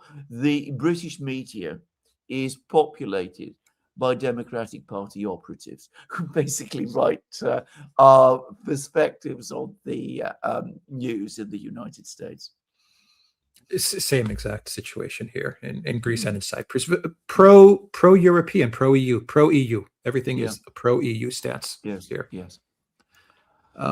Air Jihad says, just the other day in the Dutch news media, 1.2 million Russians killed in the war and 600,000 Ukrainians. They got that from the CNN article as well, Alexander. The CNN put out the article about the 1.2, and their source, CNN's source for this number is what's that think tank? The CSIS? Yes. Is that the think tank? Yeah, that's where they got the number from. Yes. So that's what they're basing this number on. Yes. Your thoughts? I don't place any credence on these numbers. I can tell you for a fact there are. You know the number. I know everyone knows that you have a very good idea of the numbers, of all the numbers of the casualties. But you haven't said it. I'm going to say the 600,000 Ukrainians killed is not far from the truth. I mean, it is not the truth. It is not accurate, but it is closer to the truth than any other number that has been given up to this time. The 1.2 million Russians is plucked completely out of the air. Mediazona, for what it is worth, and they are now starting to produce the names of killed Russians. But Mediazona based on open sources, says 160,000, has tracked 160,000 dead Russians as a result of the war. And well, that is not 1.2 million. So how do you jump from that figure all the way up to 1.2 million? It can't be done. One day you're going to reveal the numbers, Alexander. Yeah, absolutely, absolutely, I will. Oh, well, I'm going to tell you something. The day the war ends, the Russian Defense Ministry will, and then it will be a shock, and there will be denials, and then eventually, gradually, it'll be accepted. This is exactly what happened, by the way, after the Soviet intervention in Afghanistan. I remember at one time, I remember this vividly, that a figure of 250,000 Soviet soldiers killed in Afghanistan was being circulated. I remember, this is the 1980s. I am cursed with a good memory for this sort of thing. And then the war ended, the Soviets pulled out, the defense ministry revealed that the actual number that they said was 11,000. There was absolute incredulity. Nobody believed it. And then people went back over the figures in the following years, and they found that, yes, maybe that was a little too low. Maybe it was because they didn't include people who died of their wounds in Russia and ever. And I think the figure has gradually dialed up to about 13, 14,000. Right. Pretty close to the figure the defense ministry gave. Yeah. Alexander Ross says, "Hi, gents. Greetings from Australia. As I write this, it's 10:30 p.m. in New South Wales, 12:30 a.m. in New Zealand, and apparently it's the late 1930s if you're in the European Union or NATO." Absolutely. A brilliant comment, by the way. Zariel says, "Well, first, there was a large evacuation in Davos due to a fire. None reported about it. And then he had to drive to the airport the next day. So that must have teed him off too." We talk about Zelensky, right? Yeah, absolutely. Maybe. Didn't know about the fire. Yeah. I didn't know about the fire. No, it absolutely wasn't reported.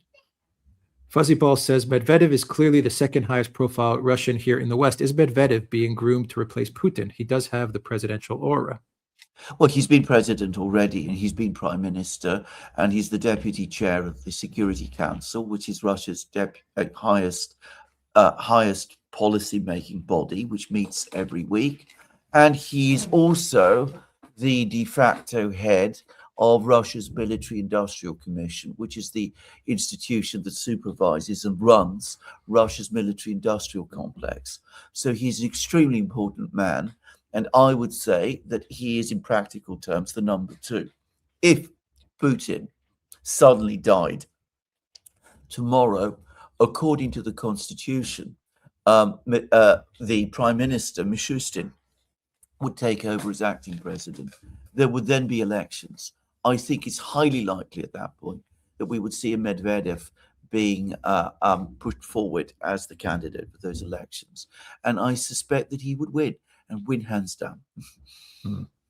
Nico says, "Now they want to kill Putin, who is the only one who's avoiding World War III. They try to make him look weak so he can be replaced. We are in the end game, Duran." We might very well be. And by the way, they did try and kill Putin. I agree. Nico says, "I will say we have some good news on the ship front today. Sofia, the Russian ship, was returned to Venezuela. France released the captain of the Grinch." And Trump, the US, returned the two Russian sailors on the Marinera to Russia. So they don't want to take on the Russian Navy on the high seas. I mean, it's not a huge. I mean, it's not comparable to the US Navy, but the Russians do have some powerful naval assets, especially in their submarines. And anyway, they don't want to get into a direct clash with the Russian military. Maria, thank you for that super chat. Matless X says, "Alexander, if the U.S. does attack Cuba today, the Russians can again say that they will occupy West Berlin and East Berlin and Warsaw, etc."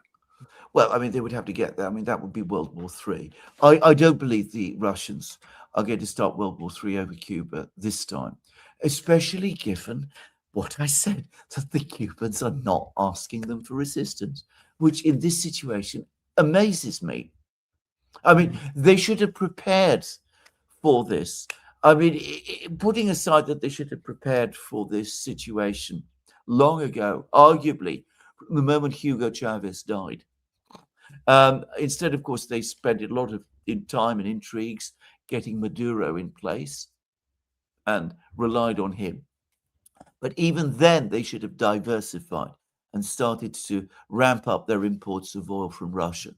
Um, but putting that aside, when Trump was re-elected, and especially back in the autumn when the US started to move military and naval assets to the Caribbean, that's when they should have got in touch with the Russians and said, look, the situation is turning out very, very difficult, very, very bad. We can't assume that Venezuelan oil is going to come. Can you help us? And the Russians would have said yes, but they did nothing. Elza says, is Cuba and for others Iran an American obsession like the one the Europeans have with Russia? Lafontaine called the hostility towards Russia a German tradition in politics. Oscar Lafontaine, who, by the way, is Zara Wagenknecht's partner, did an absolutely brilliant speech on this, and a very moving speech, and I absolutely agreed with him completely. I wish that he had become Chancellor of Germany. Never any prospect that he would have done. He's too left-wing for many people, just to say. But I think on this, he's absolutely, fully right. Is Iran and Cuba an obsession for the US? Yes, to some extent it is. Yeah. And obsessions are always bad. I mean, even a country like the United States can afford obsessions up to a point. Obsessions never do you any good in the end. For Rubio, Cuba absolutely is. Absolutely. And for Lindsey Graham, yes, Iran absolutely is. Yeah. Absolutely. Yeah. Nicholas Walker says, before global issues erupt, are we likely to see national issues within the US, UK, EU lead to internal conflict sooner than later? Well, again, I don't know. I wouldn't be surprised. I mean, we are very far in Britain from a total breakdown of law and order, and we remain overall a very law-abiding place. Britain is still a very, very law-abiding place, but levels of anger and disillusion in Britain have reached levels that I have never known before in my lifetime. From Rumble, Flip Shibby says, thank you for hosting Robert Barnes. Mm-hmm.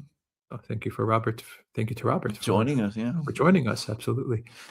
Mm. Thank you for that super chat from. Oh no, wait. Did we answer that one from Sir Mouse Game? No. It seems Putin has and will always be negotiating past Obama, Biden, and Trump, and directly to the men in dark suits that actually run the U.S. He talked about that, by the way. I remember him talking about this. Is in the interview he gave to Oliver Stone. He said that he's very well aware of the way the world works and of the way the United States works, that the bureaucracy rules in the United States. Bureaucracy, he means the deep state, and that presidents come and go, but nothing changes. I remember him saying all of those things. Of course, the trouble is, if you are Putin, you can't negotiate really directly with those people. You have to go through the president and his various agencies. And I'm going to say something else. If he did try, if we ever had a situation where Russians and Americans with their deep states came together, they probably wouldn't get very far, because I suspect within the deep state, they absolutely hate the Russians. Yeah, Fuzzy Ball says, was the Anchorage plan for America to do what they want and Russia takes whatever they want in Ukraine since America is out of disposable weaponry? They both have been stalling as much as possible. No, I don't think so. I mean, remember, Anchorage itself, the meeting there lasted all of 1.5 hours. So, I mean, impossible for Putin and Trump together to have come to that kind of incredibly complex and malevolent agreement. I mean, that can't have happened in Anchorage. Of course, Putin has spoken to Trump many times, but then it doesn't seem as if he talked about that. And you don't agree that kind of plot over the telephone. And Putin has spent time, many, many hours with Witkoff. But again, it doesn't seem to me as if Witkoff is the person where you agree that sort of plot either. I don't think it's worked out like that. I think what's more likely, I'm not saying this is true, is that but I think what's more likely is that one of the reasons Trump is thrashing out in all directions, Venezuela, Iran, and all of the rest, is because he is deeply frustrated by his failure to get what he wants from Putin in terms of the Ukraine war. I think that probably does play a role in these decisions. And, he's trying in a kind of a way because he has some kind of strange thing about Putin, which, I mean, he sort of admires him and is scared of him and resents him all at the same time, it seems to me. That he's both trying to get Putin's attention and impress him as well by saying, well, you may be winning in Ukraine, but look what I can do. I can overthrow your friend in Venezuela and come after your friends in Iran. I can do all of this. So I think there is some element of that playing out here. Yeah, he respects them as equals, as peers, like Xi and Putin. Yeah, but he sees himself as the greater of all of them. So I think on a personal level, there's Trump wanting to deliver a defeat to Putin and to Xi, while at the same time respecting them. But he wants to say, look, I am the big dog in this group. Exactly. Nico says, you might not like Putin meeting Jelani, but people in Russia have accepted this reality. I don't like Putin meeting the Taliban, but it is what it is. Some people in Russia don't like it, but I mean, they will accept it because they always because, well, for the various reasons that people have said. I mean, it makes sense from a realpolitik point of view, and Russia is a very realpolitik place, just to say. Man for Today says, we thought Ukraine couldn't last 2025 and 2026. Well, who knows?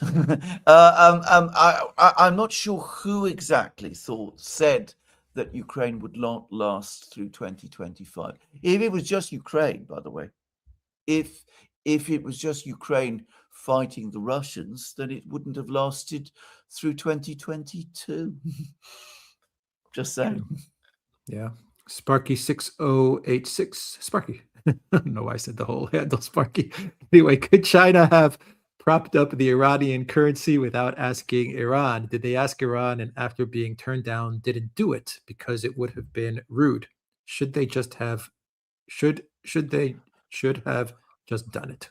It's not the Chinese way. I mean, they wouldn't have intervened by supporting someone else's currency in that sort of way. By the way, I don't know that governments generally step in. I mean, if we're looking at Argentina, for example, it was Milei who basically approached the Americans for help.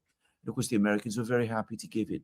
I didn't get the sense that the Americans came along to Milei and told him to ask us. Maybe they did. But anyway, the Chinese don't do that. And what the Chinese could have done by themselves is one thing, but what Iran should have done, and remember, we're talking about Iran and about the situation in Iran, which is the responsibility of the Iranian government at the end of the day, not the Chinese government. Iran's government itself should have done that. They should have come to China and said, look, we're having this crisis. Somebody is shorting the real, is creating a crisis in the financial markets in Dubai. It's destabilizing our economy. Can you help us? And the Chinese would have done it. They'd already said that. And so one shouldn't shift responsibility onto China when, as I said, it's Iran's responsibility, the responsibility of the Iranian government to come to China and ask for help. Now, I'm going to say, I think one of the reasons the Iranians don't do that is because there are all kinds of lobbies in Iran that worry that if they do that, then the Chinese will come and will demand economic concessions. in China. Just as I think that one of the reasons why the Iranians have been very reluctant to buy weapons from Russia, even though there's been offered, is because Iran has a significant arms industry, and the people who run that don't want the Russians coming in and providing weapons which will compete with the weapons that they're producing within Iran. But those lobbies always exist in every country. A strong government looks at the practical realities, understands that Iran needs help, and says, whatever our feelings, whatever our long term concerns, we must deal with the situation that has arisen now. And they didn't do that. Yeah, you made the point that a couple of billion is all Iran would have needed, and China would have given Absolutely. it. Iran Absolutely. needs to use BRICS. That's what it's there Yes, for. exactly. Why, Yeah. why did he join BRICS in the first place? If it's not going to make use of BRICS, which it hasn't done up to now. There's Yeah. been some sporadic attempts to Right. create rail links and all of that kind of thing, but there's none of the energy and commitment to this project that you would have expected. VVT7VVT says, if even a head butcher like Jelani can be invited to the White House and the Kremlin, are there really any moral lines in international politics? Well, it seems not. Good question. Matless X says, Alexander, you need to spend an extended amount of time here in the US to write about the sentiment of Americans 200 years after the Tocqueville. Go to red and blue states, rural areas and cities, dining rooms and cafes. I've just been invited to visit one and might be going to a particular US state away from the East Coast in August, just to say. But Very cool. This may be coming. All right. Nico says, I am sorry for being emotional, Duran, but seeing these recruitment ads in Greece of all places, it's just depressing. I'm young. I am not reserved. You're absolutely right, TB. I'm depressed as well. All right, that's from Nikos. Thank you, Nikos. Klempa says, important. Who will win in Hungary? I still Very think, important. in spite of everything, that it will be Orban. But this is obviously, there's obviously uncertainties. But I can't help but think that in the end, Orban took a catastrophic situation in Hungary, turned it round, stabilized Hungary. There's been considerable economic growth and a return to prosperity there. I think that he obviously is far and away the biggest political figure in Hungary. All of these things will work in his favor. And I think that in the end, he will win. But there is no doubt at all that this is the biggest challenge that he's faced up to this time. I'm not saying it's a certainty that he will win. And you're absolutely right. It matters hugely who wins. Yeah. Orban made Hungary into a player, and Hungary's not a big country. No.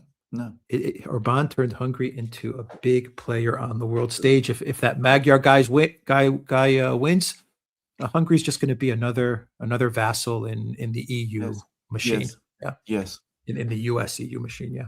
Exactly. Paul Walker says, Fu Kang Chinese envoy just warned against military adventurism in Iran. Says any U.S. military action is an act of war at the UN. 2 Scots were kidnapped by the U.S.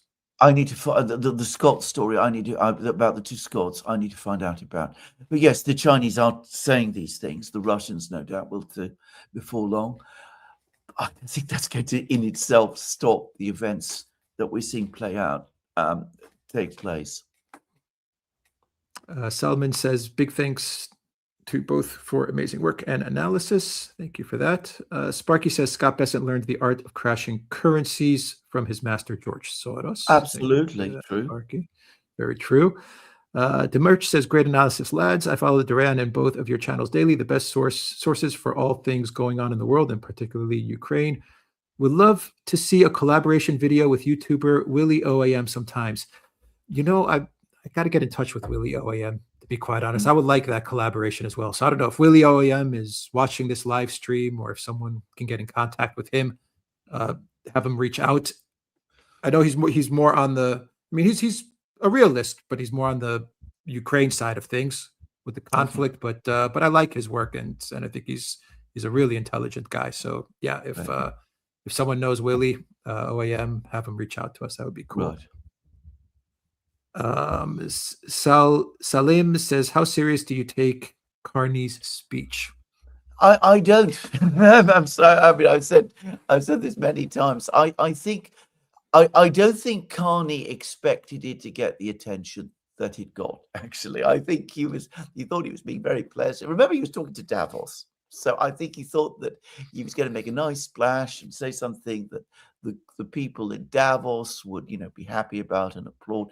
I think when it went viral and went around the world and got to Donald Trump himself, I think that wasn't what he expected, and it wasn't what that he wanted. To repeat again, what he says is that this fraud, the rules-based international order, from which we all benefited, from which we, not all of us, I and my friends, you in this room benefited. This has now failed. So we need to start on our next fraud. That is not something that I particularly applaud. I mean, I don't understand why anybody outside that hall does. Everyone's like, why are you saying this, Carney? Why are you admitting this? Exactly. Well, that's why people were upset with Carney. Well, he wasn't supposed to say that part out loud. Exactly. Exactly. Yeah. Here's from Nikos. I didn't answer this. I made 2 lists: top 10 best and top worst Russian leaders. Are you interested to see my historical rankings? Oh, I I'd need be very permission to send interested. them Yeah. to you. Yeah, send it to Absolutely. us, Nikos. Send it to us. I think you have our absolutely. contact details. Yeah. Send it to us. That'd be cool to see. Mm. Sir Mugs Game says there will never be any type of signing ceremony between Russia, the U.S., and Ukraine. That's horse and buggy thinking, an artifact consigned to the past. I agree. Actually, I mean the idea that there's going to be a treaty. I just don't think it's ever going to happen.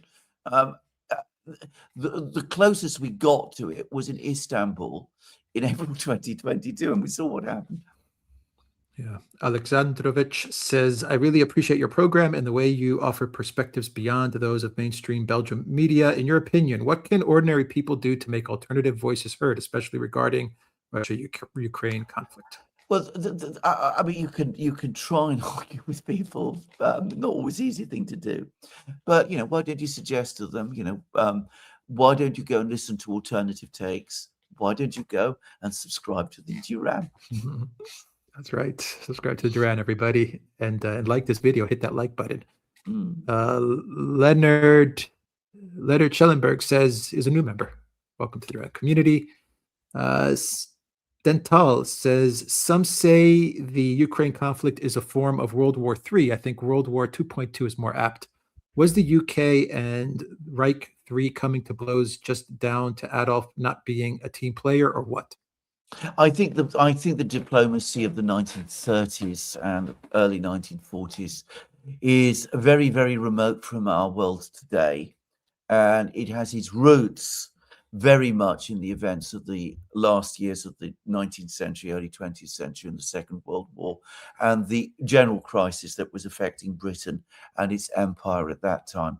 So I don't think one should try and read back events of that. Read back to events of that time, thinking in the world that we do today, just to say. So, is it World War III? Is it World War II? I don't mind the Ukraine war. I don't think it is any of that. I think it is a very, very important conflict in Europe, the most important conflict that has taken place since the Second World War. It has reshaped the global international environment. There was an article, by the way, by a British journalist called Liam Halligan in the Daily Telegraph that admitted that very thing. It said the war in Ukraine has changed the world, which it has. But that still doesn't make it World War II or World War III. I hope we never get there. Yeah. Hello there says, could you do an updated show on the Russian economy? Any news on new payment systems, and do they have links to central banks stockpiling gold? I'm sure they, on the last point, I'm sure they do. And the Reserve Bank of India is now proposing connecting up the various digital currencies that the various BRICS central banks are either going to operate or are already operating. So yes. Now about the Russian economy, we should be getting a raft of data at some point over the next few weeks, and when that comes through, yes, definitely we will do a follow-up program. Absolutely. Sparky says China propped up the Hong Kong dollar during their transition back to China, spoiling Besant's attempt to crash it and profit from a short position. Besant still holds a grudge and acts accordingly. Completely true. I remember it very well. I would add that China is in a very, very much stronger position today to support Iran than it was then with the Hong Kong dollar. Yeah. Sir Musgame says the U.S. forced Aussies to cancel French submarine deal. Now they are to begin forced to cancel the sale of the port of Darwin to China. Five eyes indeed. Problem is four are blind. And number one. Yeah, I think you're making very, very valid points. I mean, the Americans never are never satisfied. If you give them something, they will always come back for more. When I say the Americans, I want to make it very clear. I am talking about the American political and military and bureaucratic leadership. So you can never do things by halves with them. Either you say no at the beginning, or if you say yes, you're going to find that they will always come back and demand more from you. Sparky says, let's hope, God forbid, the need arises Iran doesn't hold back this time. It could cause a long period of world peace. Well, they are saying they won't hold back. We'll see whether they follow up with that. Fallen Crow says, the idea that Iran's nuclear program instigated this aggression is silly. If no WMD program existed, they would invent one like they did with Iraq. I think you misunderstand my point entirely. I didn't say that. What I said was, what is the point? What is the logic of increasing nuclear enrichment up to 60% levels if you're not going to take the next step beyond that? All you're doing is you're giving the other side a pretext to attack you without in any way deterring it. And if you're trying to gain leverage, that makes no sense either. I said very clearly that, but first of all, the point I have made is one that Iranian officials, including, by the way, the former head of the Islamic Revolutionary Guard Corps, who was assassinated by the Israelis in June, also made. I mean, they could not understand Khamenei's reasoning, and I don't understand it. But I've always said this is a regime change operation.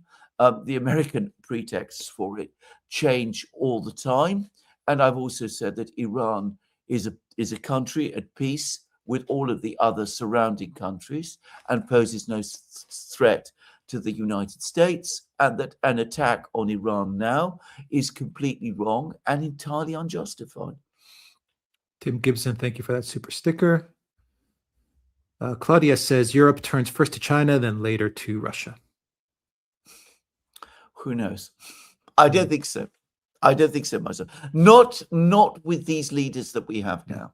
No, so some countries in Europe, over time will turn to Russia. Some of the smaller countries. I'm saying countries like Cyprus, for example, or like maybe, I don't know, the Maltas or the Bulgarias or whatever. But the big countries, it's going to take time. Yeah. Maybe Italy, Alexander, maybe the first, or Spain. I don't know. Yes, Italy could very well be. Yeah. Yeah. Yes. Pertinax the Reformer, sorry, unrelated to current events. Alexander, what do you think about Yugoslavia, 1945 to 1991? I used to go to the old Yugoslavia very often, and I used to know it very, very well. And I thought it was a wonderful country, just to say. I mean, there were aspects of its political system that I found very strange. I did not share, by the way, in the adulation that existed at that time in the West of the Yugoslav leader, Josip Broz Tito. I thought that he was I thought he was a very corrupt and visibly corrupt man, but he did seem to know how to regularly, hold Yugoslavia together.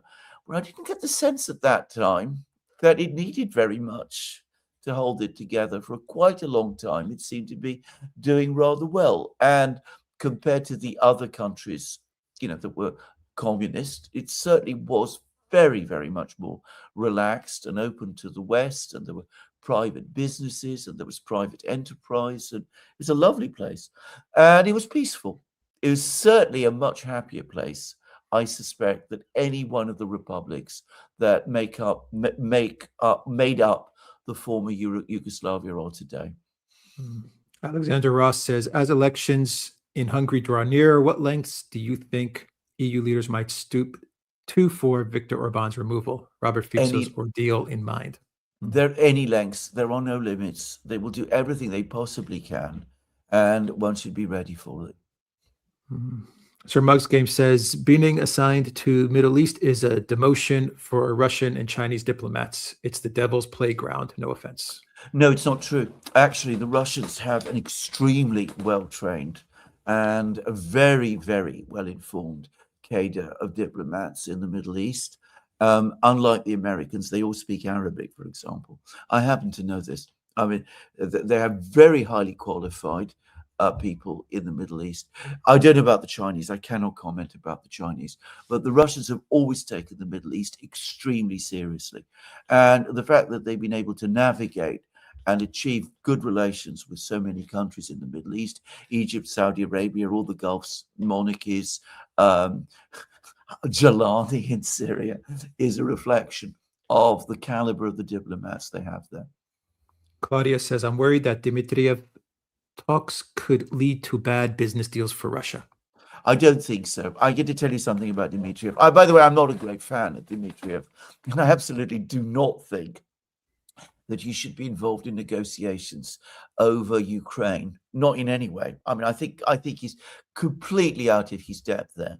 But what I know about Dmitriev is that in Russian terms, he's very much an economic nationalist, in the sense that, yes, he believes, free markets and that sort of thing, private enterprise, and his job is to attract external investment into Russia. But he's absolutely somebody who believes Russia should reindustrialize, work to develop its own supply chains, build up the domestic manufacturing economy, retain control of its natural resources, which is one reason, by the way, why he's actually held in quite well regard by some people within the nationalist patriotic camp of Russian politics as well. From Sparky, beginning sometime in 2025, many Verizon cell phones could send 140 characters or fewer text messages via Starlink. Insurgents in Iran could use such cell phones. 140 characters is plenty to coordinate. Oh, absolutely, indeed. And that was one of the reasons why there was so much attempt to use Starlink in the protests. And for the moment, at least, it seems as if that was countered. But Starlink is going to evolve. They're going to try and find means to deal with the jamming. This is far from ended. It's a constant game between the Russians, the Chinese, and Starlink. The Russians are now starting their own equivalent bubble. Sticky Mark says, full disclosure, my now all grown-up grandchildren call me Nana Weirdo. XX. Thank you for that, Sticky Marks. Sir Muzz Game says, I love the way the Greeks call every POTUS Planetachis, planet ruler. Will Trump be the last with this title, or will it be the next POTUS, Hunter Biden? Very good comment. It's true, the Greeks do call them the planet ruler. That is a word that we use. Absolutely. Yeah. Good message, Sir Muzz Game. Matthew says, best analysis out there. Thanks, chaps. Are you optimistic or pessimistic regarding how things eventually play out? I'm optimistic for the long term, very, very pessimistic about the short term. And of course, it's the short term we all live in. Yeah. Bisatoon says Iran has the ability to spoof GPS, which can jam Starlink. Yeah. Sparky says, it's possible the Verizon Starlink text message feature was released to the massive Verizon system outage concurrent with the recent Mossad-induced Iranian riots. Probably. I mean, look, I'm not the best person to comment about these technical things. All I can tell you is that there was a successful jamming of Starlink, and it did create a lot of dismay in the United States. All right.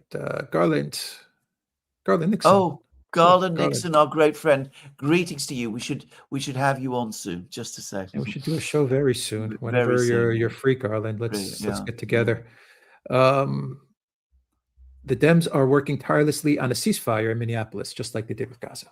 Absolutely. You are probably the best person, by the way, to discuss the whole Minneapolis. Let's hook up next week. Absolutely. Whenever your schedule is free, Garland, absolutely. hit us up and let's do a show if you'd like. But also as somebody with your background in law enforcement, I mean, and your understanding of all the politics, you are the best person to discuss it with. Yeah. Drago is a new member to the Duran community. Dabre Casarik says, do you think that the US dollar will collapse, and will the collapse of the US dollar save the US because it is unbearable right now? You know, when we talk about collapse, we need to be very careful what we mean. If you mean, is the United States heading towards hyperinflation so that its currency loses all value, like the Reichsmark did in Weimar, Germany, well, then I don't expect that to happen. Not now, not anytime soon. If you mean, will the USD one day lose its position as the global reserve currency, then the answer to that is unequivocally yes. And in my opinion, that will be a liberating moment for the United States. It will mean that the US currency will eventually come to be used for the purpose of the United States itself, which it always should have done. In other words, to promote American business, American industry, American economic activity, and not as a tool for empire around the world. Trevor Watts says, have you considered hosting Simon Dixon? He's been posting a lot of compelling geopolitical and economic thoughts lately. Thanks. Yeah. We should. We've been getting many messages to do something with Simon Dixon. Yes. We should reach out. Yeah. Yes. Thank you for that.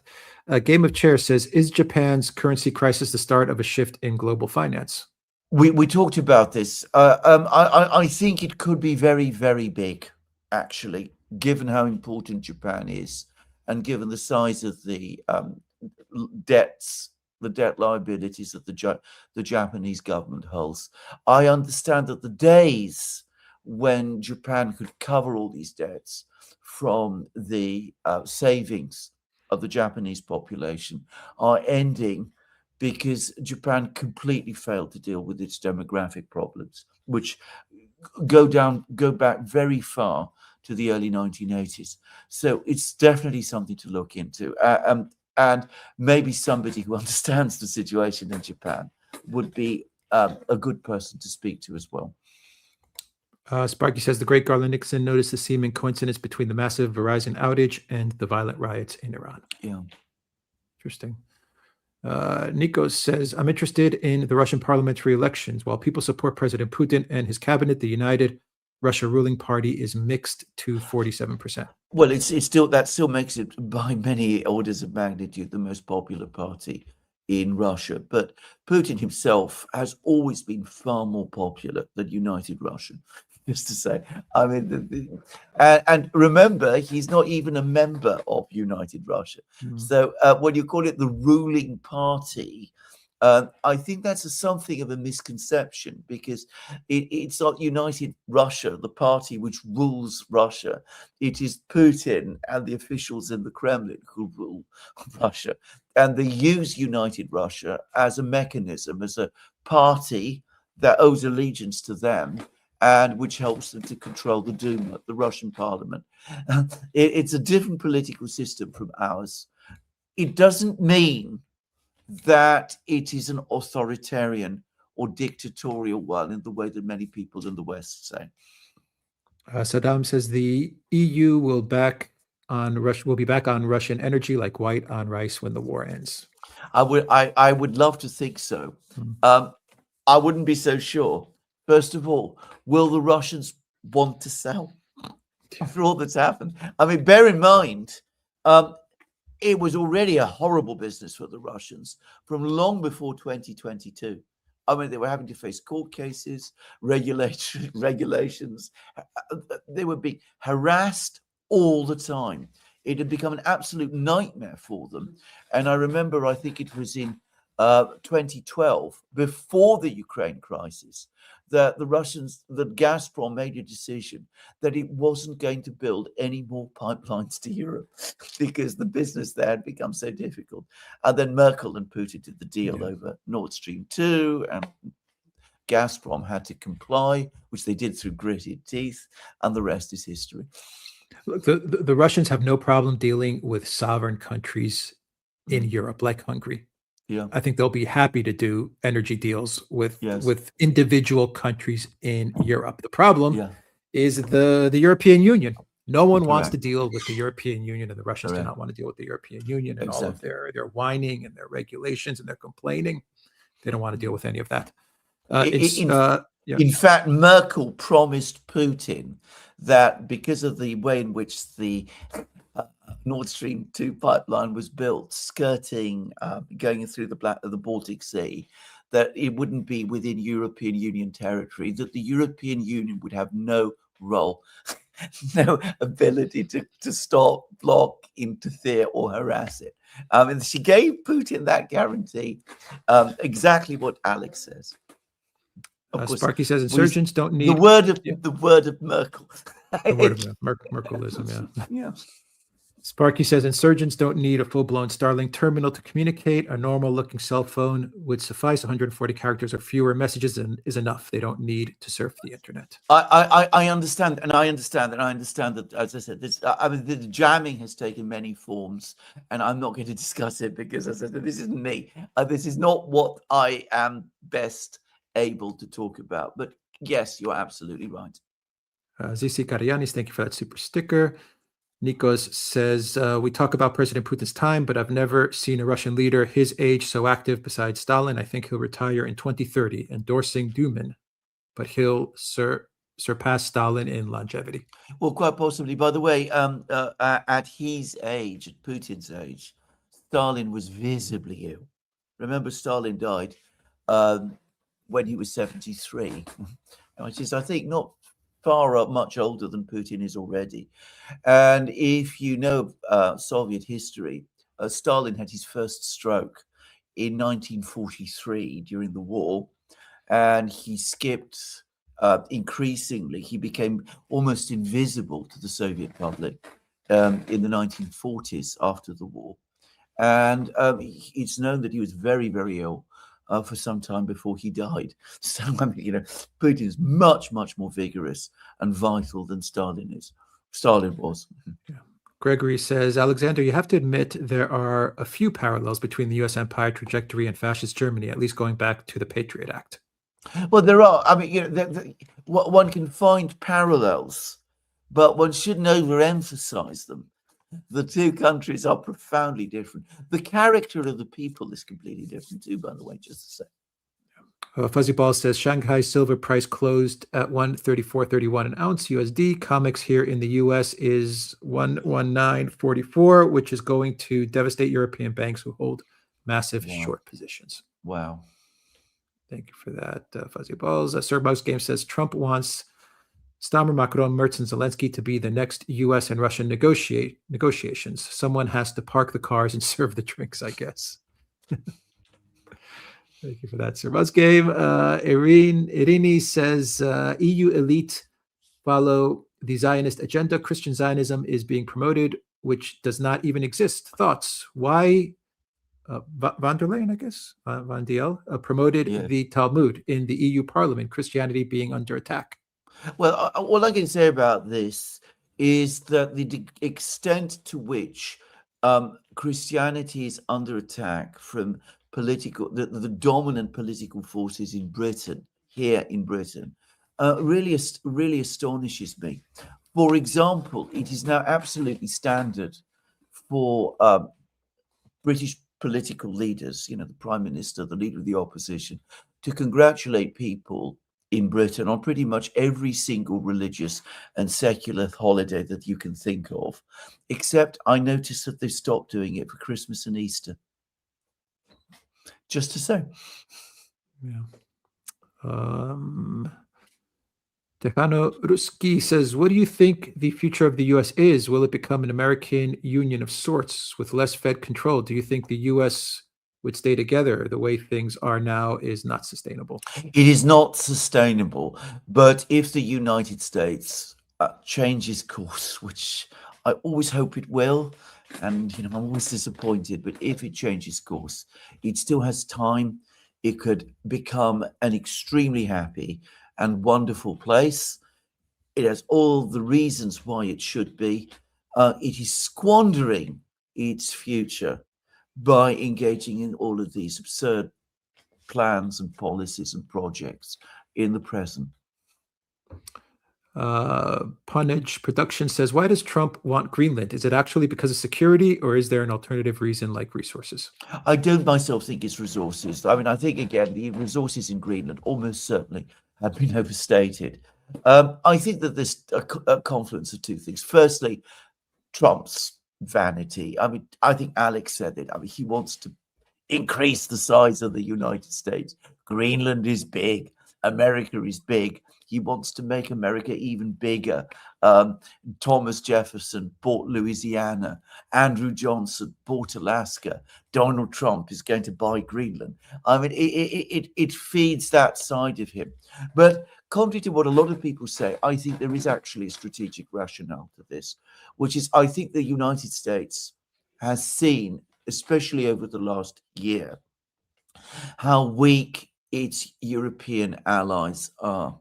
At the same time, it also understands that, as they said last year, they can't be in Europe forever. Given that that is so, they need to control the North Atlantic, because the North Atlantic provides access to the American mainland. How do you control the North Atlantic? How do you stop ships, surface ships from Russia? It would obviously have to be Russia traveling through to the North Atlantic. You control Greenland. I think that is the strategic calculus behind this. Sashan, thank you for your super sticker. Sticky Mark says, great work, lads. Thank you. Thanks to you and all here. Thank you so much, Sticky Marks. Kev Jones, thank you so much for that super chat. West Wolf says, Alexander is 100% correct. The West treats Medvedev as a clown, but talk to Russians in Russia. He is highly respected and embodies many Russian frustrations. Agreed. Thank you for that. Tejano Ruski says, will Putin ever drop some balls? His photo must be right by the word lenient in the dictionary. At this point, everybody will think they can do just about anything to Russia, and they'll be showing restraint. Yes, this is the thing that people always say all the time. He does show restraint, and he has dropped balls. He did this in 2024, November 2024, when Biden and Starmer and all of these people launched missiles into Russia. I mean, pre-2014 Russia. And Putin had previously said that that was a red line. And the Russians basically did nothing. I mean, they didn't respond as aggressively as many had expected. They carried out one strike with the Oreshnik against the Yuzhmash factory. But the real response against the West never materialized. And he did that because Trump said that this was going to end after he became president and that he vehemently opposed it. And Putin trusted him. So Putin does drop balls, and he does make mistakes, and he does act with too much restraint sometimes. But overall, I would say that he's defended Russian interests very effectively up to now. He has not made any concessions to the West over Ukraine, not since the start of the special military operation. Yeah, agreed. If Putin can be guilty of something, let's say, would be having too much trust in the West, whether it's Merkel or Trump in a way. Absolutely. But Merkel with Minsk and Trump with what you said. A lot of people forget that Trump, as he was campaigning, said no long-range missile strikes into Russia, no more. Yes, yes. That's what he said as Biden was launching those missiles, and Uh, Putin uh, uh, trusted and Trump, trusted him, believed and Trump, yeah. then he gave a whole interview. I think it was to Time magazine. Trump did after he was elected, before he became president, during the transition period, in which he said he vehemently opposed it. Yeah. And then, of course, a few months later, he's authorizing drone Exactly. strikes all over Russia and getting the CIA to do it. Yeah. Megashan says, hello, gentlemen. Can we talk about the insurgency of demoralized Israeli soldiers into Patagonia? It looks upsetting. I don't know anything about the story. This is Patagonia in Argentina? In Argentina, yeah. Yeah. And Okay. then fires in Patagonia, I believe, and Oh, some wow, okay. malaise, bizarre behavior. There's a lot going on Yes. there. I've been getting some information on it, but I'm still Right. trying to put it all together. Yeah. Wow. Yeah, there's a lot going Yes. on in Argentina, actually. Yeah. Yes. Pinto Hall says gold and silver are telling us a war or de-dollarization or a credit crisis is on the way. All three. Why not all three? Yeah. Sir Mug's Game says Alexander's going to the USA. Damatyasu decadesera. Thank you, Sir Mug's Game. West Wolf Esquire says, who was a winner in Davos? Justin Trudeau. Very true. Very true, exactly. Yes. A generational run from Justin Trudeau. Oreo de Pup says, why do you think Russia and China refrain from supporting Iran directly? Well, I think, again, this is a question that is constantly being brought up. You can only help people who ask for help.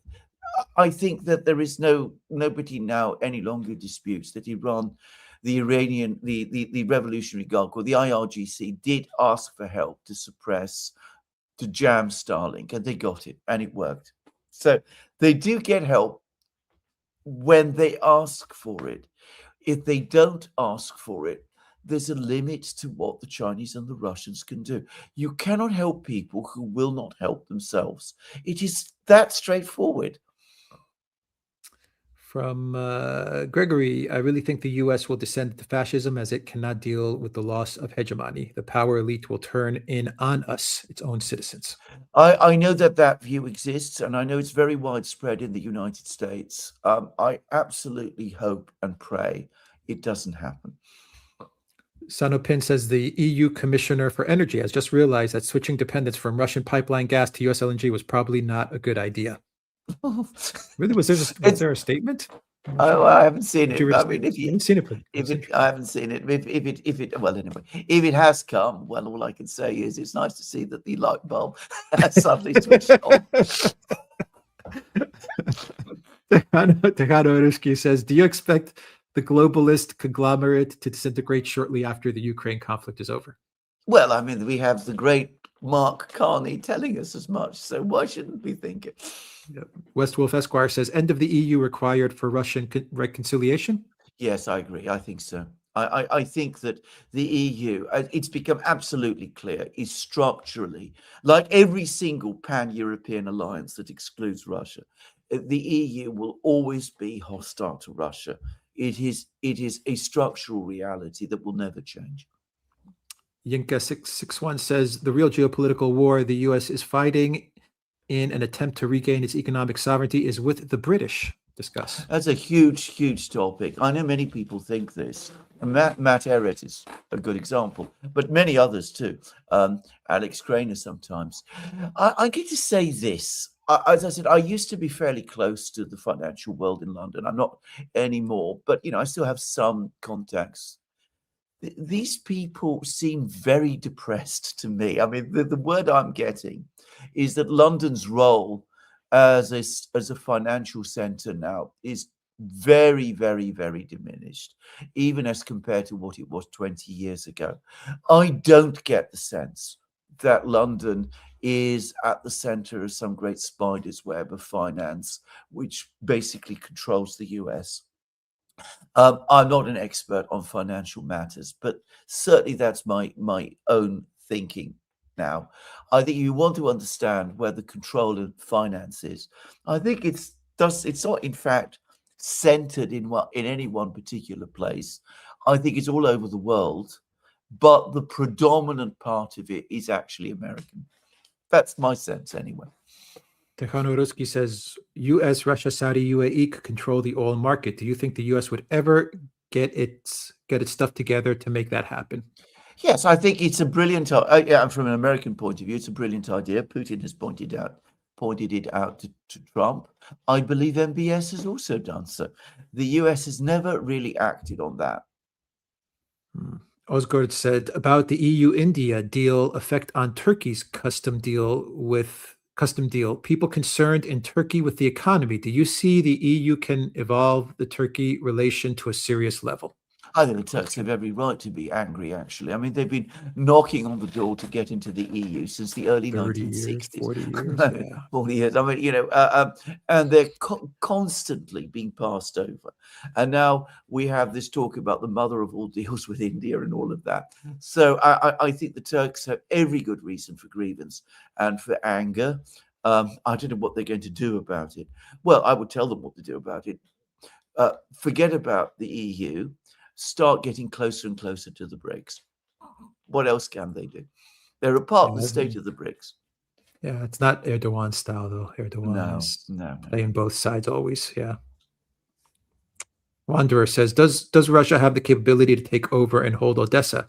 Any outcome without taking over Odessa and joining Transnistria with Russia should be seen as an interim truce instead of a Russian victory. Well, I agree with that, and many people in Russia are saying it. I have always said this. I do not see any outcome to this war which does not involve in some form, in some way, the Russians regaining some control over Odessa. I think that is a Russian objective. I think it became very clear at the end of last year that it was, by the way.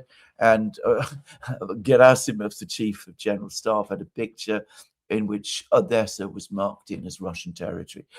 Do they have the capability? Yes, but it's a long road to get there and a lot of problems to get there. But I mean, they will get there in the end. And the other thing to say is if they do get to Odessa, it's going to remain Russia forever.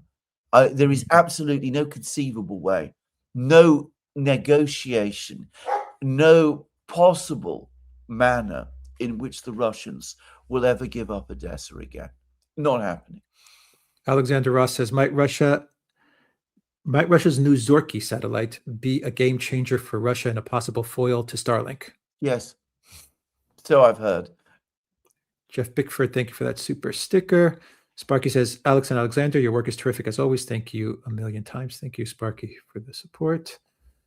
Sir Mouse Game says, guests are great, but the chemistry between Alex and Alexander is always geopolitical gold. Many tried to copy, all have failed.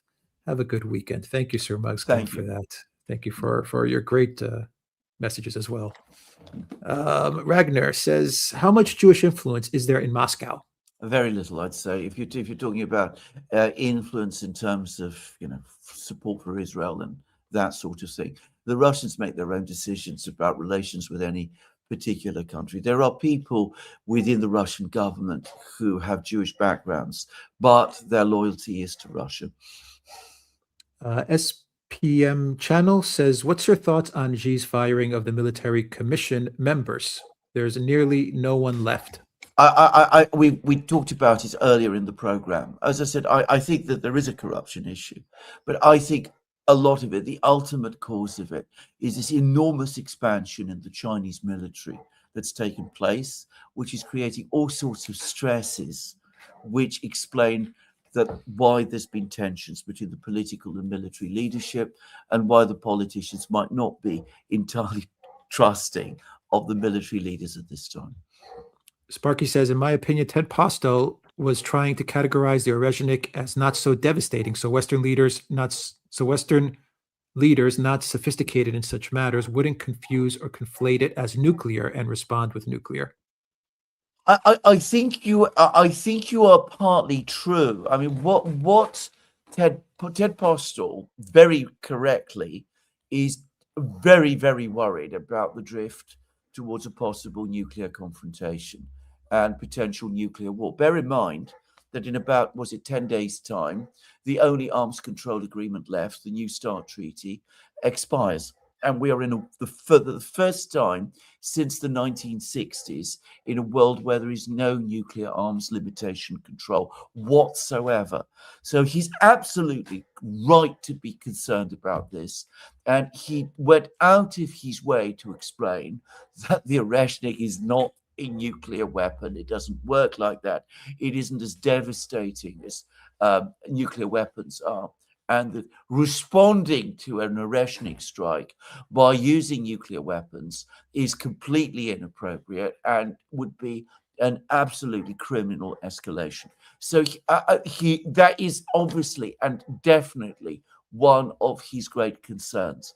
But I think that claims that have been made that he downplayed the effect of the Oreshnik are wrong. If you actually listen to him carefully, he went out of his way to say that this is a devastating weapon, that there is no defense to it.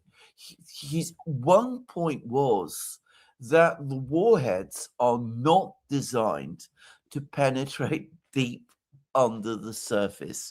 And by the way, it's been suggested to me that yes, that is true, but that the surface tremors that they create when they crash are so enormous that underground structures like bunkers would undoubtedly be damaged as a result of an Oreshnik strike, even if the warheads don't penetrate below the surface. So that's what he was saying, but he was not disputing the devastating effect of one of the strikes. Sir Mug's Game says, any YT commentators, aka Sofa Samurais, urging Putin to strike US NATO are clearly suffering from severe and chronic erectile dysfunction. No. Yes. For that, Sir Mug's Game. Mad CVNT says, you guys are wrong about Greenland, but I support your efforts and channel anyways. We need your voices. Thank you. Well, thank you for that. We all have the right to disagree, which is an excellent thing, by the way. Thank you so much. Tekado Ruski says, never before in history had a major empire put itself on the line for an artificial welfare state, especially in the imperial end days. Do you see Israeli hold over American everything dissipating? I think over time, yes. I think people are becoming more critical of Israel and the United States, but clearly their influence in the current administration, as in the previous administration, remains enormous, and they still have many, many friends there. As for welfare states, well, people don't know it, but the Roman Empire eventually evolved into something of a welfare state. For example, the Roman government gave people free bread. Being a Roman citizen in Rome meant that you had automatic rations of free bread every day. Sparky says the orogenic impact causes its metals, such as tungsten, to liquefy and vaporize, makes it like a giant anti-armor shaped charge. Without the shaped charge, its hyperspeed is enough. Yes, exactly. I mean, again, there's been lots of commentaries about this, and we're getting more and more sense of what this weapon does.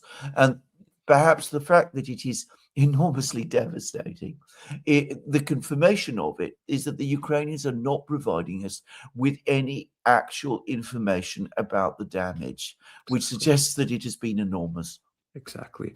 From the last week's live stream, Alexander, we didn't get to this question from Elza. Are there already pictures of Macron at the WEF? Will he be the red-eyed Terminator, the Top Gun sunglasses guy, or the pirate-like Schultz? Yeah, those sunglasses from Macron. All of those. All of those. Exactly. I mean, yes. He stole the show with those sunglasses. He stole the show. Yeah. Exactly. Micheline Adelaide says, why do you think that the U.S. Let me put it up here. One sec. Why do you think that the USA, Ukraine, and Russia are also interested in control of the Zaporozhye nuclear power plant? Ukraine is interested in the Zaporozhye nuclear power plant because they're short of electric power. The United States, because Trump wants to control the Zaporozhye nuclear power plant. The Russians say is because he wants to use it for mining cryptocurrencies. That's what they're saying. The Russians say, and it's very straightforward, the Zaporozhye nuclear power plant is ours, and we're not there to share it with anybody.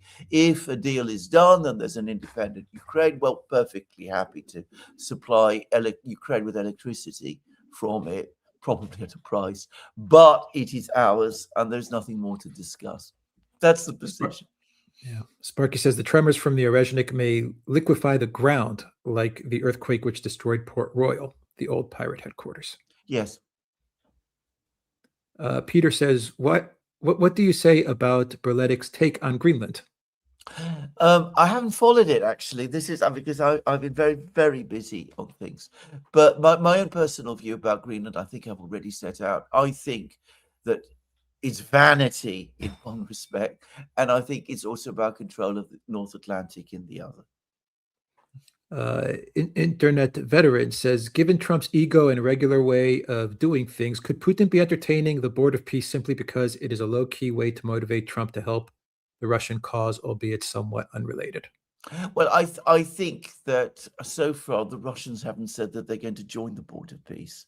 What they're trying to use the whole issue for is to get Trump to issue an executive order to relax or to end the sanctions, even if only temporarily, on the Russian assets frozen in the United States. Of course, the moment that happens, that has enormous legal implications for the Russian assets frozen in Europe. That's the Russian game plan. And that is the live stream, an epic live stream. That was a great live stream, everybody. It's absolutely great was. questions. It was an enjoyable one. Yeah. Absolutely an enjoyable one. You might want to get Willie OAM on from Alexander. Yes, we've already talked about Willie OAM, and I've already said, please, if anyone knows how to get in touch with him, for him to reach out, we would be more than happy to get him on to provide a different perspective on the Ukraine-Russia war. So absolutely, that's everything, Alexander. But no, not everything. From Nikos, can you check your email contact for the lists? Absolutely, Nikos, we will check. And Sparky says, if you're bored of peace, try war. We'll end it on Sparky's super chat. Thank you to all the questions. Thank you to everyone that joined us on this live stream. Thank you to our awesome moderators. Alexander, just a final thought, and we're Audi 5000. Your thought of what's going to happen next? I like Alex's sunglasses on the walk and talk videos because it's very appropriate. We're going to be selling sunglasses. We're going to be selling ties. We'll do something so we can get some cool merch out to everybody. Anyway, absolutely, your final thoughts, absolutely. Of course. Well, I mean, we're on the brink of another war. The president of peace starts yet another war. I mean, there is something frenetic about all of this over the last few months. Trump is giving more and more of the impression of being a man in a hurry. And it's never good to be in a hurry. And I noticed that the Russians themselves about the negotiations are saying this. The negotiations between Putin and the Americans, and the Russians and the Americans are over Ukraine. And when the Russians say that the other side is in a hurry, that means that they're seeing weakness. Pathetic Albion says, very good discussion, Alex and Alexander. Thank you for that. Thank you to everyone that joined us on Locals. Thank you to Tejano Ruski, who says, prior to Alexander Mercuris, the English had only 3 accomplishments that the rest of the world benefited from. Number 1 is cuss words, number 2 is football, and number 3 is drum and bass. However, now there are 4. Except I'm not English. Remember that. I'm Greek.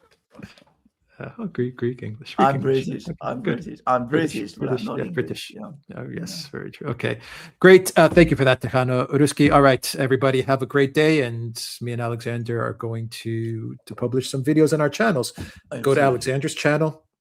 If you haven't already, go to his channel, subscribe, and go to my channel as well. And if you haven't, please subscribe there as well. Take care, everybody. Take care.